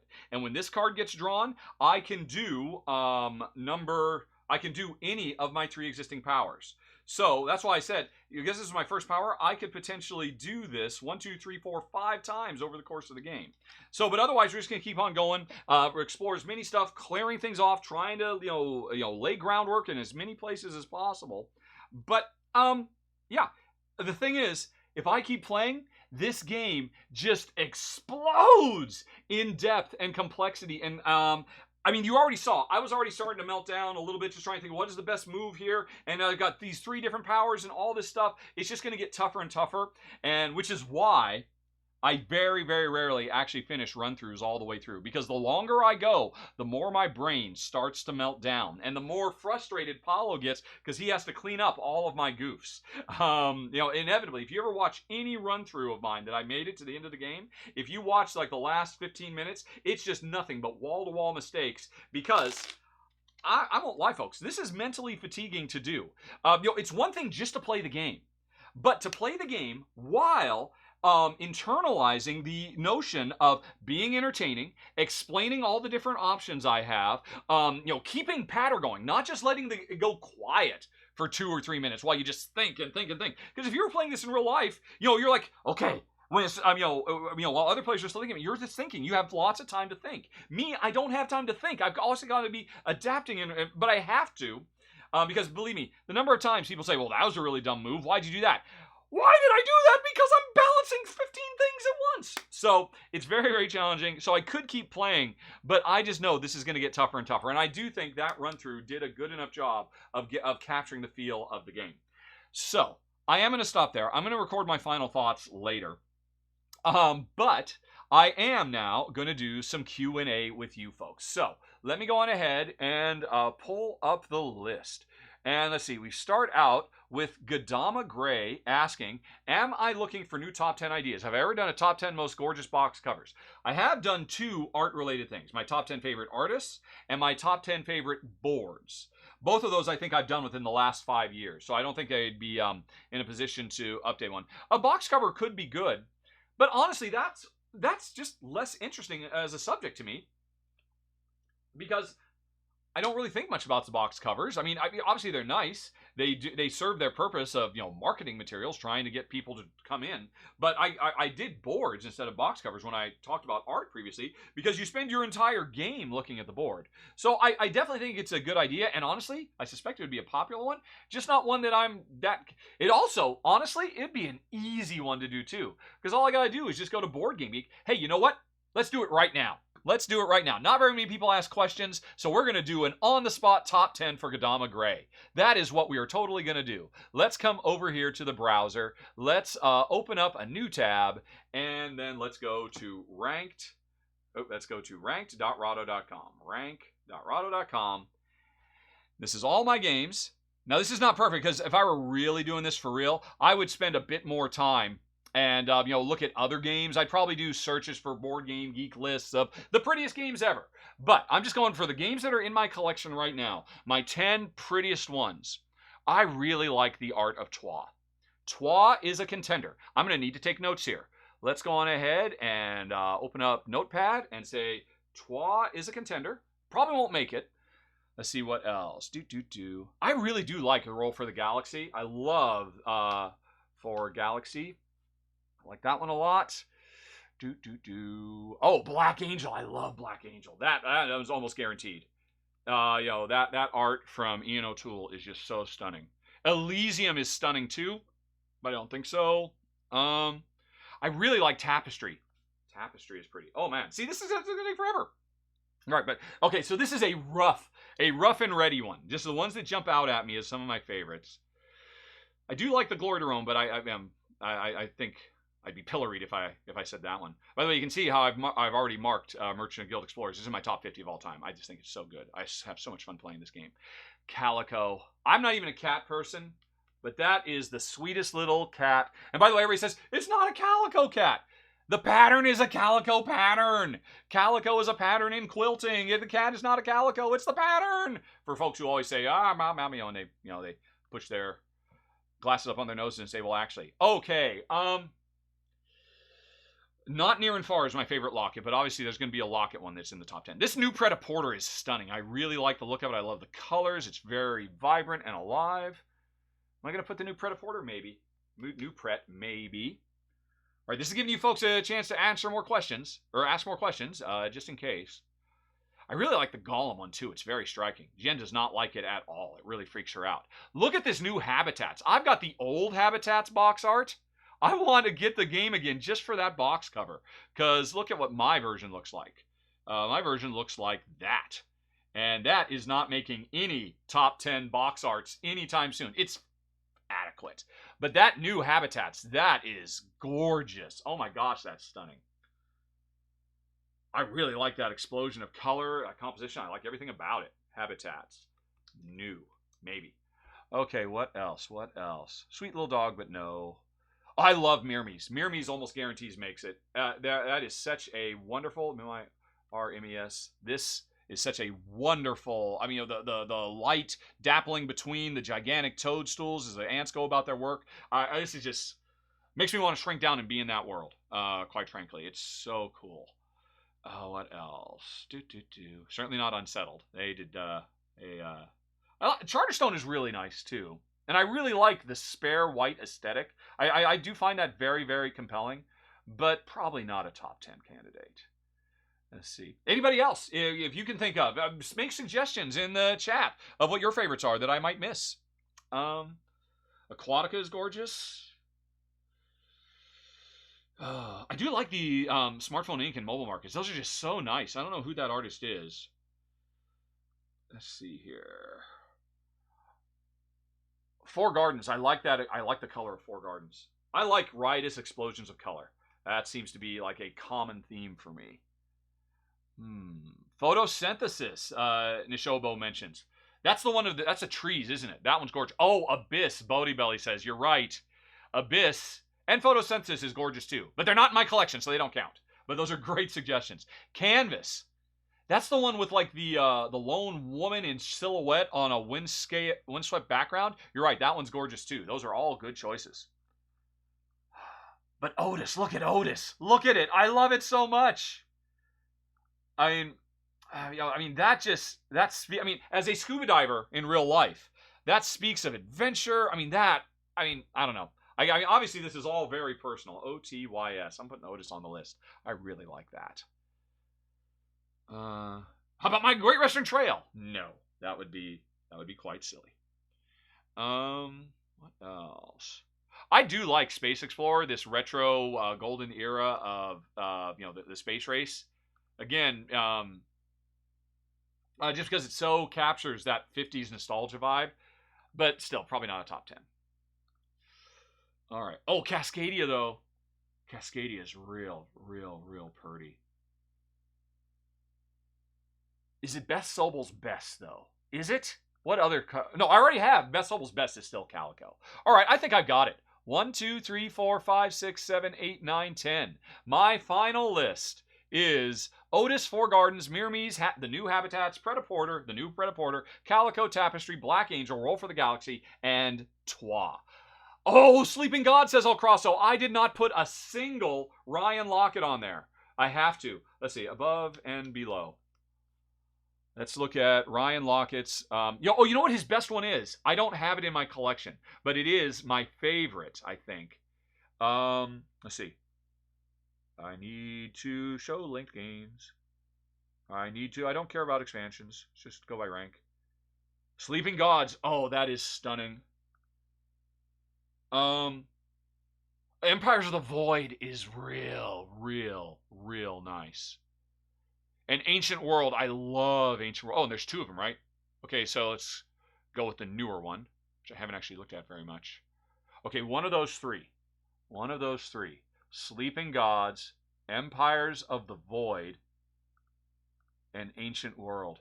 I mean, I love Ancient World because of the Titan on the horizon, just coming out of the mists. And I mean, that speaks to me on such a deep level. Empires of the Void. I already do have a sci-fi one. I do really love the Roll for the Galaxy one. Although, I mean, the Empires of the Void this is maybe the best space board game there is, period. Okay, of those, I think Sleeping Gods. Whoever said it. Right, so now I've got to kill one of my babies.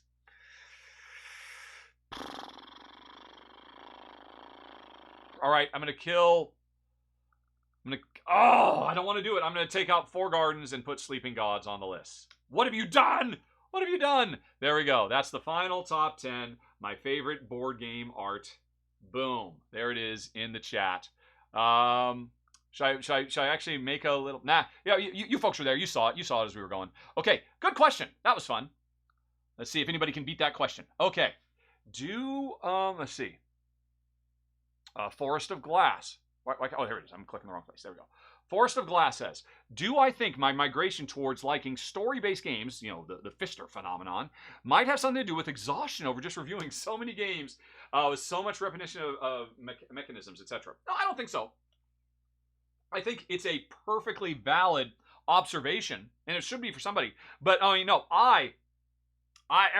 new game I play, I either fall in love with some new mechanism or some new combination of mechanisms. This game that I just demoed for you, what do I love about it more than anything else? It's a little thing. It's a tiny thing. But there's two things. There's two things that are so brilliant in this game. This is helping me get my thoughts in mind for when I actually do final thoughts. Where's the overhead view again?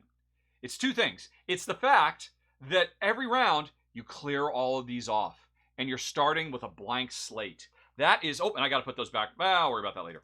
That is such a brilliant thing. You build, and then it all collapses. But it means you get to build in new different directions. It's so satisfying. But even more, this idea, hey, I got this power. I'm going to do it once. I'm going to do it at least 3 more times. This one, I'm going to do it and then 2 more times. This one, I'm going to do it 1 more time, and one of them 1 more time. Growing in power in this way gives so much interesting flexibility. I really think it's so sharp. Probably not the first game that's done it, but the combination of this and the way the board keeps refilling and lets me explore in different directions, and oh, look at all this work I did, and now it's all gone, and now I have to start again. It just feels so wonderful. So that's just a very simple example of 2 wonderful, even if those mechanisms exist, I've certainly not seen them in this combination. So there's a lot I've been doing over the years. I've seen it all at some point or other, but I seem to have a bottomless wellspring of excitement and enthusiasm for either new mechanisms or new combinations of mechanisms. So why do I like stories? Because I just really do like stories. I've been playing hardcore Euros ever since, Pandemic was the first thing we discovered. And obviously that's a very narrative feeling game. It is telling a story. It's telling an action movie story. It's basically telling Outbreak, the board game. But then, probably the next big, most influential game we got was Agricola. And while that does tell a story, because, it's a family, you're growing and expanding and, learning and all of that. Can I tell you something, folks? Many, many years ago, I think probably the statute of limitations is off. Somebody told me that Lookout Games, many, many years ago, was talking to Alexander Pfister about doing I shouldn't say anything. I just did, shouldn't I? It's never going to happen. It would have happened by now. But, okay, I'm not going to. Oh, geez. I should not be left alone live with the camera. I should not say that. But, I do like stories. My favorite thing is not video games. Or board games. My favorite thing to do in life is watch TV shows and movies, and I like having stories told to me. I'm just glad that all those games I just talked about. Where's that list? Trois. There's kind of a story there, but it's just kind of a little standalone thing. Roll for the Galaxy. The reason we love it so much is because we feel like we tell a story of a galactic civilization. So we always look for opportunities to inject storytelling in, and Alexander Pfister is taken to the next level by having. If I could play any game on my shelf that I want, why would I want to play a game where, every time I play, it's a standalone episodic story and there's no through line, when I could play a game where there's a meta story that ties multiple sessions together? It's just so much more interesting. I prefer long form, to episodic in TV shows. As a kid growing up in the 70s and the 80s, every TV show, everything was reset next week. We are living in a golden age of TV now where things don't reset, where the viewer is rewarded for having stuck with the show, and things that happened in season 1 come back in season 5. And I think everybody agrees it's so awesome. So of course it's awesome in board games too. That's why I'm excited about it, and I just can't believe more people aren't doing it yet, because it's so easy. It's hardly any work at all. Anyway, good question. Let's see. Ooks says that I said a long time that I heard talk about Squaring Circleville getting a reprint. Did that fall through? It did. Squaring Circleville, I've got the original Spielworks. As I understand it, Capstone. Is that true? Let's go back and look. Let's all go to the movies. Alrighty. Squaring. Oh, that's wrong. SQUUARI. Squaring. I'm pretty sure Capstone picked it up. No. Somebody told me they did, but it's not here. Shoot. Maybe it did fall through then. Or, you know what? Maybe it's just taking time. It could be. I mean, Capstone, if in fact it was Capstone, and I'm almost positive somebody told me it was Capstone. You know, they're very methodical. They are maybe the most reliable, hottest, hardcore Euro development house working today. I mean, they just do not disappoint. So I wouldn't be surprised that, hey, yeah, we really like the core thing, but we want to tweak it. We want to massage it. We want to put a little bit of Capstone spin on it, maybe. That would be my guess. But you're right. I could have sworn it had already happened, but it clearly hasn't, and there's no official word about it at all. So take all of this as hearsay. Somebody mentioned to me somewhere. People mention stuff to me all the time, and I shouldn't mention this out loud and on a hot mic. Alrighty, let's see. Next up, Dr. Easy Chair asks, will I be at Board Game Geek Con in the fall? I don't know. Maybe. I really like it. Board Game Geek Con is still the best what do you call it? Convention, or consistently I have the best time there. And a big part of it is because they, Aldi and the Board Game Geek folks, they go out of their way to make sure all the cool, hot stuff from Essen has made it over to them. So, because, Essen was in October, a lot of really great games that we can't get our hands on, but they're all there at Board Game Geek Con in November. And so that's a big, big deal. And plus, it's just great to see Scott and a lot of friends I've got in the industry. It's nice to catch up with everybody. But on the other hand, the main reason that Jen and I have been going to these conventions for the last few years is because Jen can set up a booth and sell her glasswares. And that is so much work and stress for her. The preparation, the setting up, the working, the tearing it down, the getting back home. And the thing is, Jen recently discovered that there are these closed Facebook, like invite-only Facebook auctions for glass jewelry and whatnot, the kind of stuff Jen makes. And Jen's done a few of those, and she's done amazingly well. She has made almost as much money doing those from the comfort of our living room as she does from traveling halfway across the country and going through all of this stress. So she's been thinking, maybe I just don't, it's great for her because, the one thing she gets from doing them is seeing all the face-to-face interactions with people who love her work and telling it, and it's like it really buoys her soul. And it's not quite the same when you do it over the internet. But on the other hand, doing it over the internet is so much easier. So we're still talking about if we're going to be doing that in the future. And if we're not, I don't know, because that's the main reason I go, is to support her. So yeah, honestly, I do not have an answer for that Dr. Easy Chair. Ask me in October. Okay. And then follow up. Bodie Belly, will I be at BGG Spring? I can definitely say no, because, they haven't contacted us yet. Because that's the other thing, too. I tend to go as a special guest, which means they don't pay for our flights, but they do pay for we get up. Basically, the other reason we do this is because if I go as a special guest, I get a free hotel room, and I get a free pass to the show. We still have to pay our own airfare and, food and stuff like that. Actually, that's not true. Sometimes there's a per diem. Sometimes, but not always. But anyway, they haven't contacted me about BGG Spring yet, so it's too expensive to go. It's too expensive to get a room for all those days and the airfare and honestly, I'm doing okay running Rahdo Runs Through, but it's not like I'm a millionaire or anything. I can't afford to do this kind of stuff just off of of what I make off this show, especially now that I'm bringing more and more people on the channel, so I'm paying them more and more money. That's less and less money for me. Which is fine. I'm very happy to do it. I'm so happy. Oh my gosh, Kim, when you folks see her first Empires video, geez, she just put it up last night. I definitely think she did a better job than I could have done. I've joked about that in the past, but I think she might do my job better than me. Anyway, though, sorry, that's totally as an aside. So anyway, no, definitely not BGG Spring. Although I like you. The thing that's really cool about BGG Spring is, the fall one is great because, hey, all the Essen hotness is there. Spring is great because, hey, all the Spiel des Jahres stuff is there. And there's always going to be some weird-ass game no one's ever heard of. It's like, what is this? We have to check it out. And you can play them all there, and you can actually make an impact on the Spiel des Jahres. So it's definitely fun. I've been there, but it doesn't seem like it's going to happen because I have not been contacted yet. Okie doke. What's next? Let's see here. All right, I was going to save this, but Forrest, I think you're still here, Forrest of Glass. So I was going to save this till next week's, but let's just do it now because I know this came up at the last R&R. Forrest asked for my talk recommendations for what designers and publishers could do to avoid waking up to gamers clamoring for expansions and reprints or promos or whatever that address issues in their newly released games that happen to, unfortunately, perpetuate colonization, otherism, racism, sexism, etc. I think. Read the room, I believe, is a pretty common term, but I think actually everybody is waking up to it. It is definitely happening. You are seeing it happening less as a function of people having to say, we're very disappointed by this. We wish could you please do better, because we want to be fans of your games too. I mean, which is where it's been up till now, and that includes me. I've certainly pointed out problems in the past in games as well, and I think more and more publishers are getting ahead of the curve. I mean.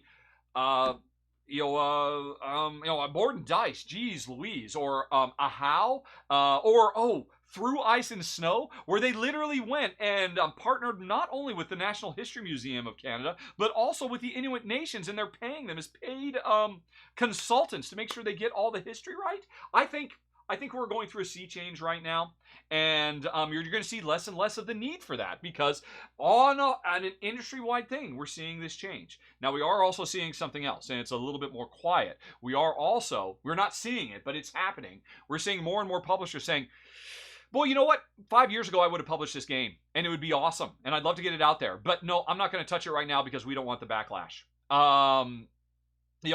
I've seen people have this response to games about museums and zoos, and that's kind of a shame. I understand. I'm totally sympathetic that a publisher's like, look, we're just barely scraping by. We cannot afford to run the risk of being in the middle of a firestorm of controversy. And we can't afford to pay, external cultural consultants, all that. So we're just going to have to take a pass on that. Or we're going to have to retheme it into generic space or anthropomorphized animals or something like that. And, hey, you know what? If that's what they do in the end, that's okay. Cool science fiction, fun cartoony animals, that's great too. I still love, one of my favorite things about board games, I've always loved about it, is seeing history come to life. So it is kind of sad that maybe we're not seeing quite as much. But, you know what? This too shall pass.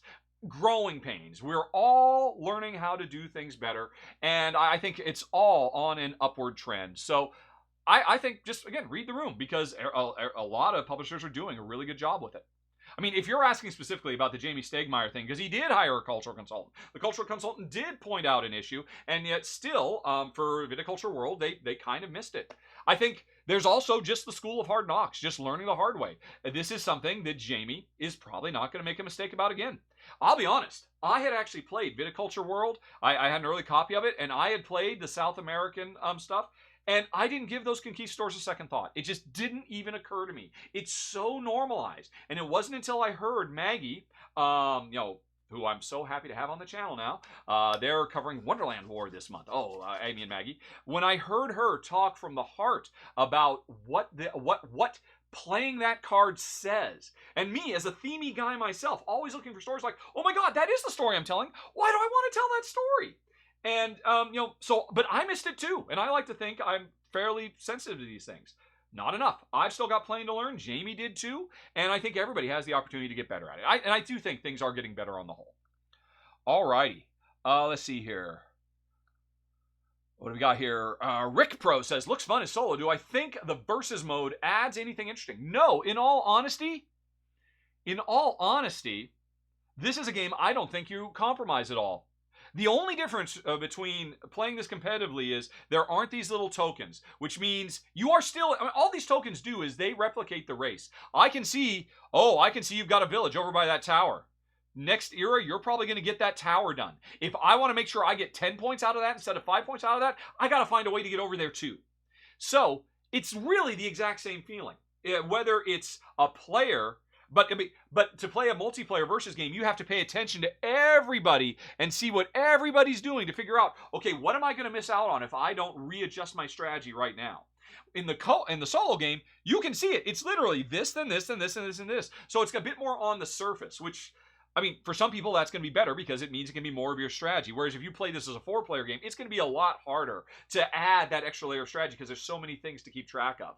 So honestly, I was really impressed by this solo game. It really captured the feel of a multiplayer, so much so that, I mean, if you're looking for a solo game, I don't think this is one of those ones like, boy, I wish I could play this multiplayer sometime. I think this is great solo from what I've done so far. This was the first time I'd played it solo today. Alrighty. Gadam Gray asked, would I rather be stranded on an island or a forest?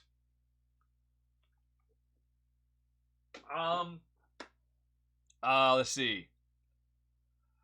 I do like forests better than beaches. I do think it is probably going to be easier to be saved and rescued on an island rather than a forest. One of the shows Jen, my wife, really loves is Alone, and that show, there's 2 shows we watch. We watch Alone and we watch Survivor. Survivor is always on a deserted island. They're not really, but they kind of feel like it. And Alone is always deep in some Pacific Northwest wood, far away from anything. And from looking at it, it feels like I would have an easier time of things on the island than I would in the forest. So even though I personally like forests more, just for survivability, I think probably an island is the better way to go. Although, who knows? I'm not going to survive either way, quite frankly. I have no skills whatsoever. Right. Okay, what is this? Okay, Bing 413 says, I have found that Marvel Champions has improved recently for me. As someone who is wanting to pick up Marvel Champions and dive in, well, what I recommend is the first few things to get. Yes. Oh my gosh. In the table in the next room, I am halfway through the second mission of Sinister Motives, and I am so happy. First of all, unless you are the biggest Guardians of the Galaxy fan in the universe, I would say the simplest thing to do is skip all the Guardian stuff. And that means skip the big box, or what was it, Galaxy's Most Wanted, and all the Guardians characters, right? Because, I mean, just leave them all out.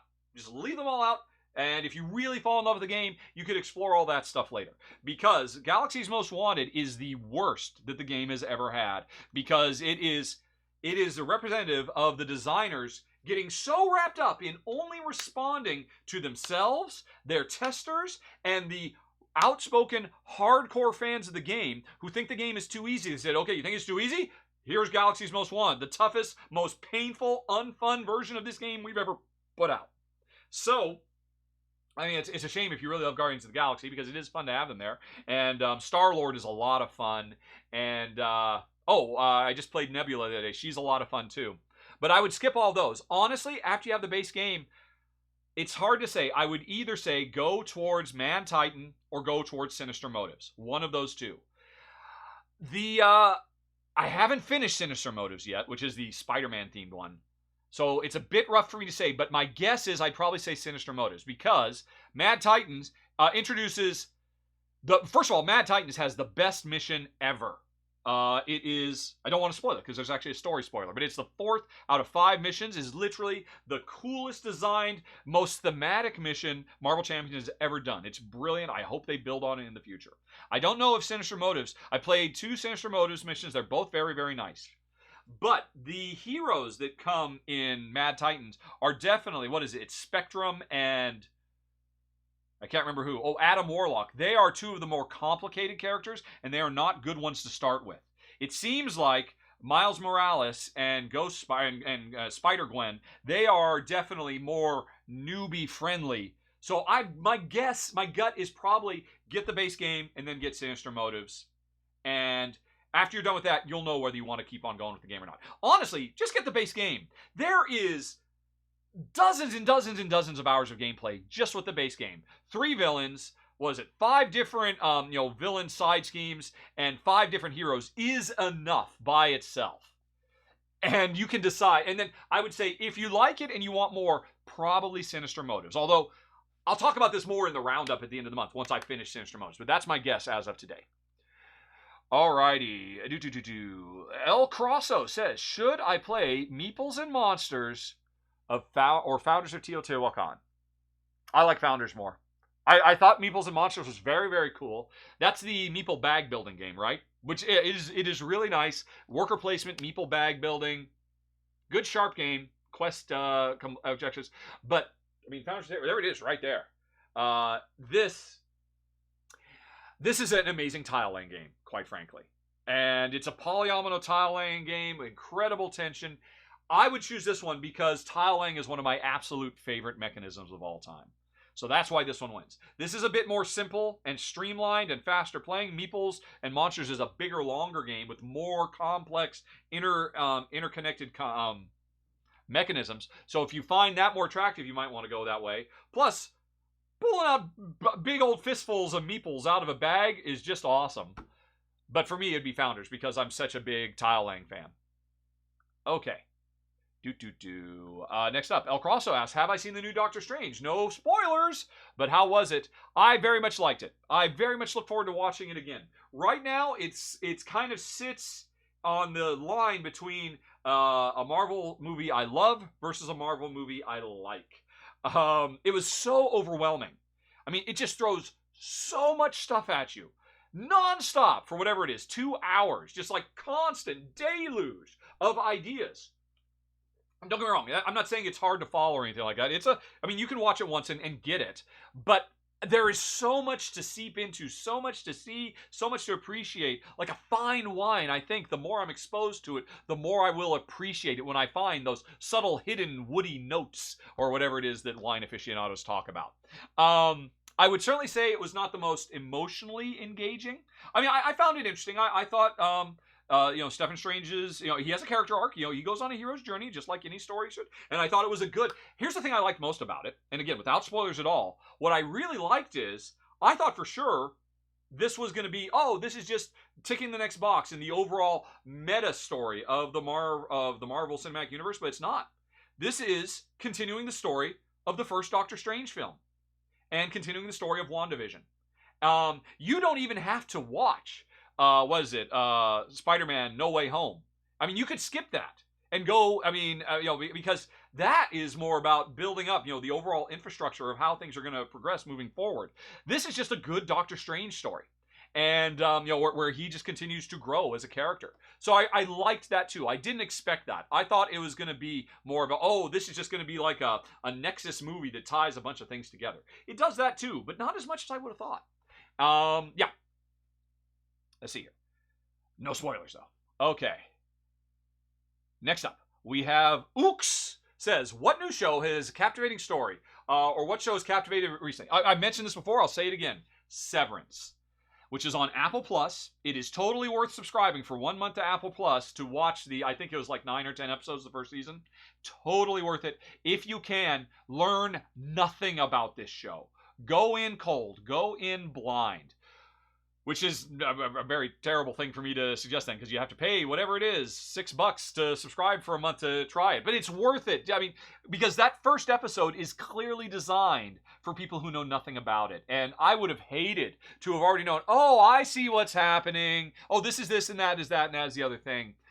Severance, not only is it such a fiendishly wonderful puzzle work of ideas, like I was just talking about Doctor Strange, so many interesting things that come together and really make you stop and wow, and question how I view the fundamental nature of reality in some ways. This show makes me think, but it's also a very, very powerful and emotionally affecting story, and it has one of the best hours of TV I have ever seen.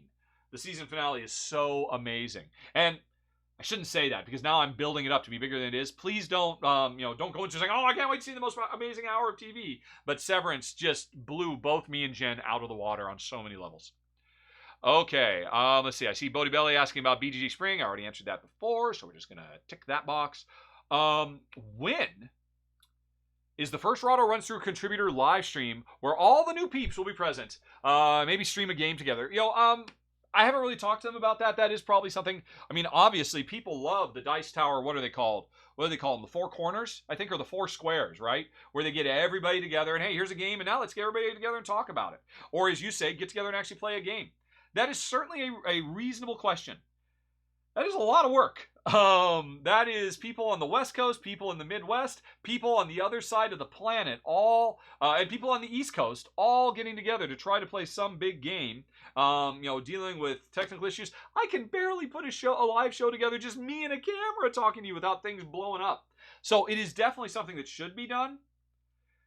But I just shudder to think of how much logistical energy would have to go into that. That feels like something, I don't know, maybe we'll see. It's not on the short list, El Cross, so I'm sorry to say. Tom, to pull these things off, he would just, Dice Tower makes enough money, he would fly people. At one point, Tom Bassel flew me from Malta to Florida so that I could be on one of his big, extravaganza live streams.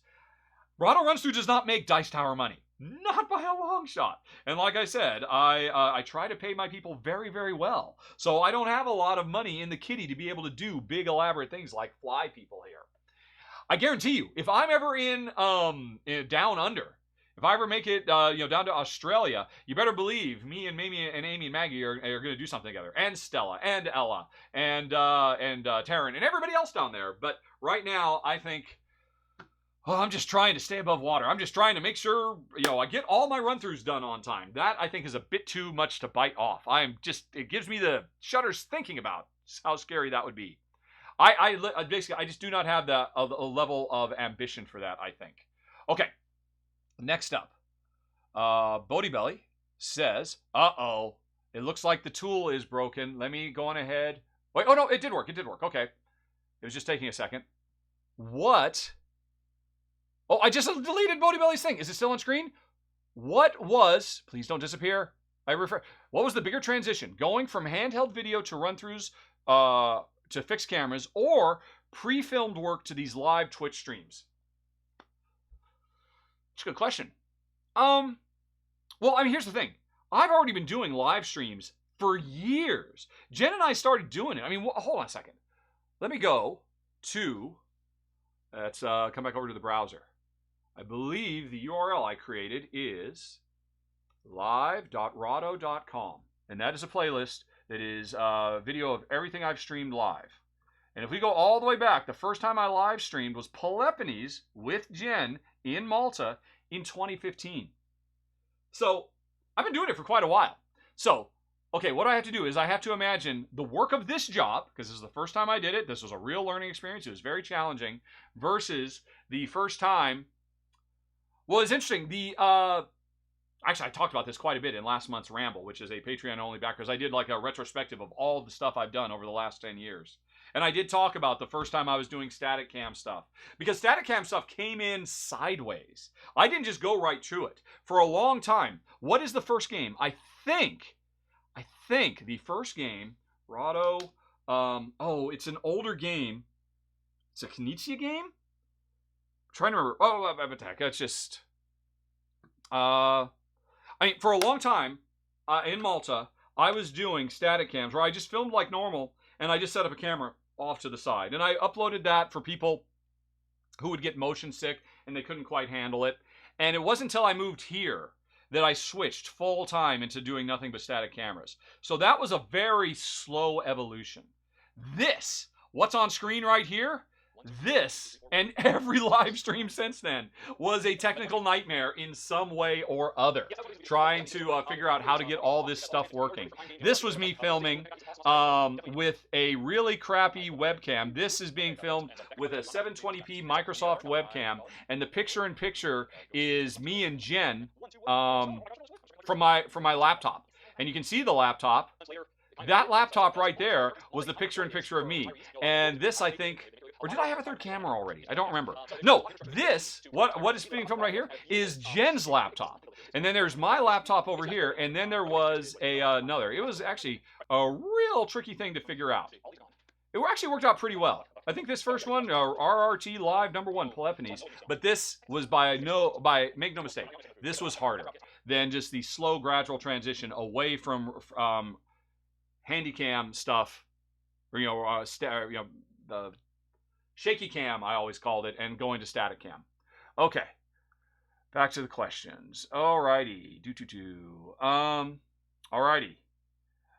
Oh, it looks like I'm caught up. Alright. I do see that Flashburn says Sinister Motives is terrific. And so Flashburn, I guess there you go. There's your second opinion right there. And let me just refresh. It looks like I am caught up. You folks have run out of questions for me today.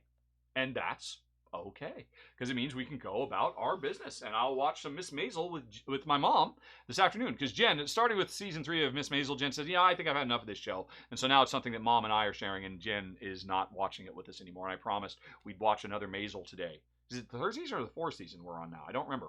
But anyway, before I go, let me say hello, Gregory Privet. First-time viewer, nice to see ya. You showed up just as we were walking out, but you can always watch this show later. Let's see if there's any other stuff. And plus, I'm giving folks a chance. Remember, if you have any more questions, put a question at the beginning of them so they go into this queue. And let me just see if there were any events that I missed while I was filming. Oh, let's see. I see Gadam Gray did a shout-out. Am I looking for new top 10 ideas? Oh, we already talked about the top 10 ideas. Got it. Alrighty, and looks like no other big events happened while I was filming. And so, I need to look at the queue in addition to the questions. Oh, hey, wait a minute. Oh, I'm sorry. I was looking at the wrong thing. Here's an interesting twist, folks. Let me give you some more behind-the-scenes stuff. Come back over to the browser. I have 2 tabs. Q. If somebody actually pays channel points to highlight their question, it shows up here. If somebody asks me a question with a question mark, it shows up there. I've still got more questions to ask. I'm sorry, I was looking at the wrong thing. So, alrighty, let's go back to Goblin. Sorry, my mistake. We got more questions. Will Kimberly be doing some kind of on-screen interview with you? Everyone else on the channel has done something, so we'd like to get to know them a bit. I do agree. That is something that Kimberly and I should do. We've both actually talked through Skype several times as we were getting her on board, and I was kind of training her, for lack of a better term, to film in my style and all of that. The most obvious thing is the next time that Ruel is busy on a Tuesday and can't make it for an R&R show, that if Kimberly is free, that she could jump in and do it herself. But Kimberly is a full-time working professor, an English professor. So middle of the day is very, very difficult for her.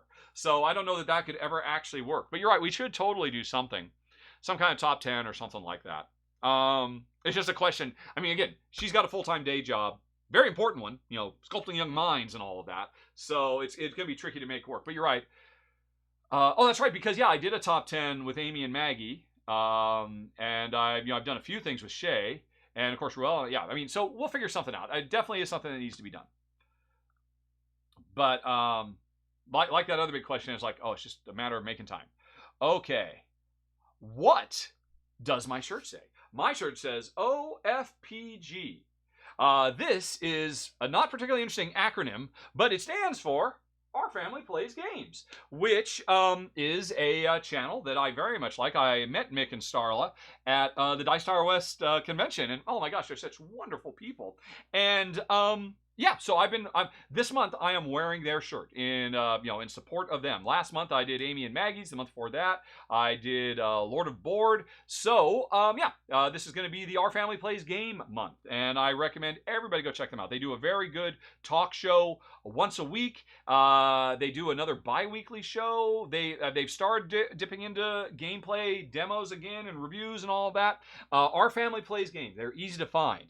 They should be the biggest channel in the industry, quite frankly, because they actually appeared on Good Morning America to talk about board games. And yet somehow they are still kind of at the lower end, and so I want to see more subscribers for Our Family Plays Games because I think they're great people and they put on a great show. So that's Our Family Plays Games. And this is actually a really pretty shirt. Maybe you can't tell quite. This was done by Beth Sobel. And so this is Beth Sobel art, doing, what is it? Kind of some water with sea and forest and all that. It's just a nice shirt too. Anyway, boop. Okay, what's next? Next question. Gotham Gray. What Marvel character do I want to see on the big screen next? Well, I'll tell you right now. They're already coming, and it's on the little screen. She-Hulk is one of my favorite Marvel comic book characters of all time. I absolutely adore her. All the stuff.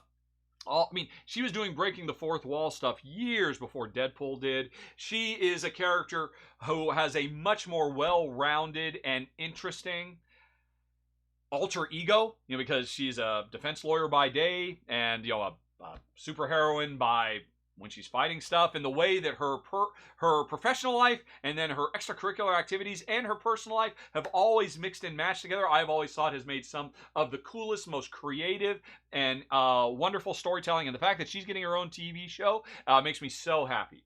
So I'm very glad about that. What else? Who else? Who else do I really, really love?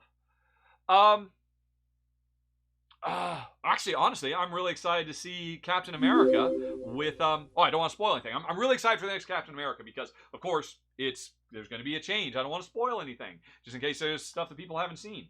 So, but no, I mean, honestly, that's the one that comes to my mind. I mean, one of my favorite characters has always been She-Hulk. So yeah, I'm super stoked for that. And Miss Marvel is getting her own TV show too. That would have been another one. I would have been happy for her to go straight to the big screen. I want to give you a good answer though. Let's see. Marvel heroes. Let me just get a list of them. Because honestly, as much as I've been reading them my whole life, my brain is just not good at pulling up lists of stuff. Alrighty. I just need a list of all of them, please. How am I going to get a list of all of them? That's not going to be easy. Alright. Alright, I'll just do a Google search for list of all Marvel heroes. A to Z list of Marvel comic characters. No, that's ridiculous. All right, but anyway, let's go ahead and put it up here. Browser. Honestly, I don't care about X-Men characters at all. And, right, so, oh, geez. Yeah, there's just too many. There's just too many. Well, there's got to be another way I could do this. Top 200 heroes of Marvel. Please say their pictures. Wolverine, Spider-Man, Thor, Iron Man. Silver Surfer, Gambit. Again, so many X-Men characters. I've just never really been interested in the X universe at all. And of course, there's going to be a lot of those. I loved Bucky Cap so much. I would have loved to see, but I'm really happy with the way they've gone too. Again, I'm trying to avoid spoilers. Fantastic. I've never really cared that much about Fantastic Four. I do like Ben Grimm, but the Fantastic Four as a whole, I've never really cared that much about. Sentry is a really cool character. I mean, I don't think he could ever be a lead character in a movie, though. I don't think that would make much sense. I don't think he's just well suited for it. Yeah, this is better. Alrighty. Oh, I love the Hawkeye TV show so much. I love the Greg Pak run on Hercules is one of the coolest, most overlooked runs of comic books in the last decade. Hercules is, I would love to see Hercules on the big screen, done Greg Pak style. That would be fantastic. Although, again, I think he'd be a supporting character. I don't know that he warrants his own full movie. Who else? Lots more. I am very excited about Blade. Of course, Blade is coming, and I'm very excited about that. Blade in a big, big way. That's going to be a lot of fun. That's going to open up so many new things. Who else? Yeah, nothing's jumping out at me. I mean, the thing is, the ones I really care about, I'm getting them. I used to love Cloak and Dagger. I never watched the TV show because honestly, it just didn't look that good. It was, so kind of tangential. So many X people. I've had enough of the X peoples. Yeah, I think I'm sorry. I thought maybe I'd be able to come up with somebody. But, Squirrel Girl would be fun, but she's not getting a movie. That would be ridiculous. Yeah. As an X person, I really do like Dazzler, though. The X-Men making it into the Marvel Cinematic Universe, bringing Dazzler in, that makes me happy. I really like Longshot. That's another X person. So those would be kind of cool. But by and large, I'm happy with what's already coming. Back to the questions. Alrighty.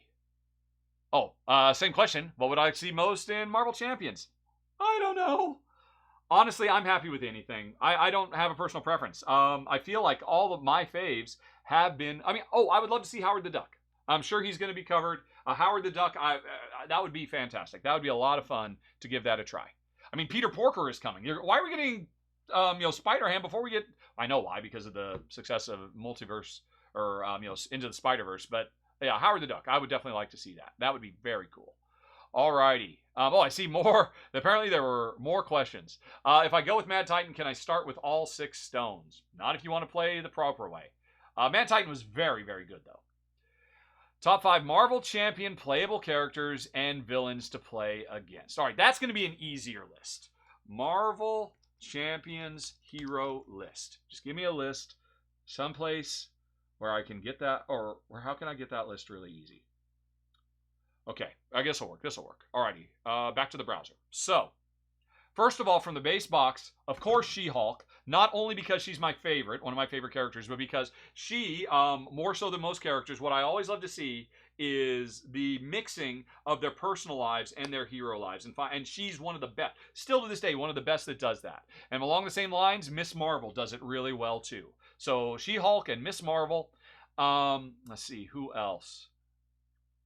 In spite of me saying skip the Marvel Champion stuff, I really like Star-Lord. He has a very cool push your luck element to his gameplay. No way! Somebody's booming. Oh no, you can still hear me, right? Somebody did a boom for a different reason, right? You can still hear me, right? Right? You're just trying to get my attention for something else? I'm sure that was it. You can hear me. You can hear me, folks. Okay, phew.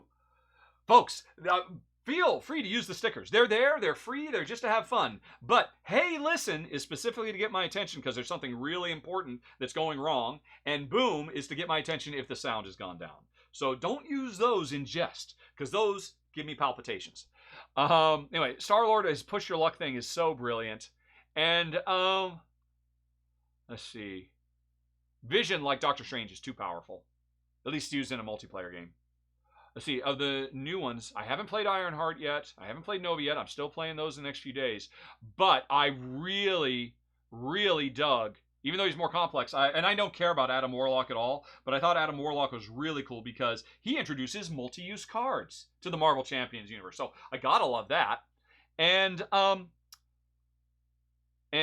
honestly, from Ghost Spider-Gwen was fantastic. I really liked playing her a lot. Is that 5? If it's not, it's what I got. Those are my top ones. Villains.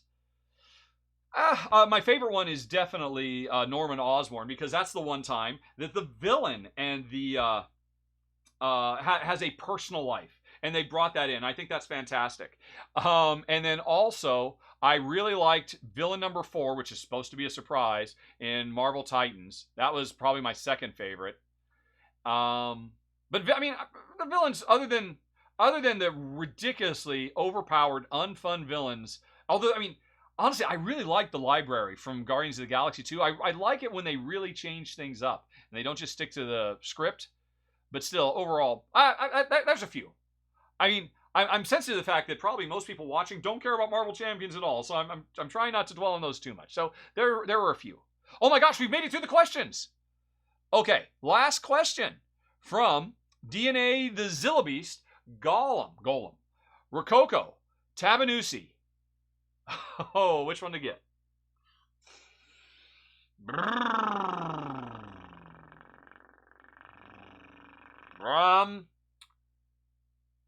Hold on. I need to look at Tabanusi again. Rahdo. I think I know which one it is. Tabanu. Yeah, Tabanusi, Builder's River. Yeah. For me, definitely not Tabanusi. Tabanusi is not at its best at 2. It works okay, but so much of what makes that game special is lost at 2. So, not the Tabanusi. So, Golem or a Rococo. Those are both excellent games. Those are both really fantastic games. At this point, I'd probably say Rococo because it's gotten a bunch of expansion content. And I don't know if Rococo or if Golem will. But boy, I love those sliding marbles in Golem. And I'd probably go Rococo, and I'm cheating because I know there's expansion content that makes it even bigger and better, and it was already good to begin with. And it's that rarity of rarest things, an area control game that works really well for 2 players. So yeah, if I had to pick 1, Rococo, 2 would be Golem, and 3, honestly, I wouldn't take Tabanusi unless I could play it with more than 2 players. Okay, I think that's it, folks. Okay, nobody else has thrown a question in the queue. Coming back over to the queue. Right, I've answered that, and that, and that. And, so let me just look one last. Oh, Amy and Maggie, were your ears burning? We were talking about you earlier. Nice to see you. But I am out of here. Are you on Twitch? I'll go raid you, but probably not. Let's see, who's on Board Games Live right now? What do we got? Board Games. Okay. All right. Oh, hey, there's Panda. I have not. What is Panda up to? What are you playing, Panda? Oh, Panda's playing with a bunch of people. What is that game?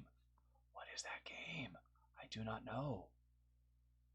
Oh, but now I have to watch an ad. But it's an ad for Star Trek Brave New World or Strange New Worlds, which I love so much I don't mind watching this ad because it makes me so happy. Oh, Strange New Worlds, the first episode was so fantastic. But boy, this is a long trailer. And I can't speed it up because it's... All right. 9. Well, at the very least, come on. Now streaming, yes, it's fantastic. Any Star Trek fan. What is this? I have no idea what game this is. It looks really interesting. So it looks like they're playing an interesting puzzly game that I am unfamiliar with, which means it's probably a new hotnessy type thing. So let's go raid Amanda Panda, shall we? And tell them Rahdo sent you. She is a wonderful person. I met her at Dice Tower West 2 recently. I had a nice chat with her, and I'm genuinely curious. What is this game? I do not recognize it at all. Oh, wait, I do know what it is. Is it Meadow? It might be. It might be. Yes, that is what it is. And that's a fantastic game, I think. If I'm wrong, then there will be no Klingon subtitles. But folks, raid! Go, go, go, go! Enjoy. Tell Panda I said hi. And now, I gotta go and get ready to watch... What did I say I was going to watch? Oh, Mrs. Maisel. With Mom. So, thanks for watching, everybody. Have a very nice day. Talk to you later. So long. Bye-bye. If I can get to the button. There it is. There's the button.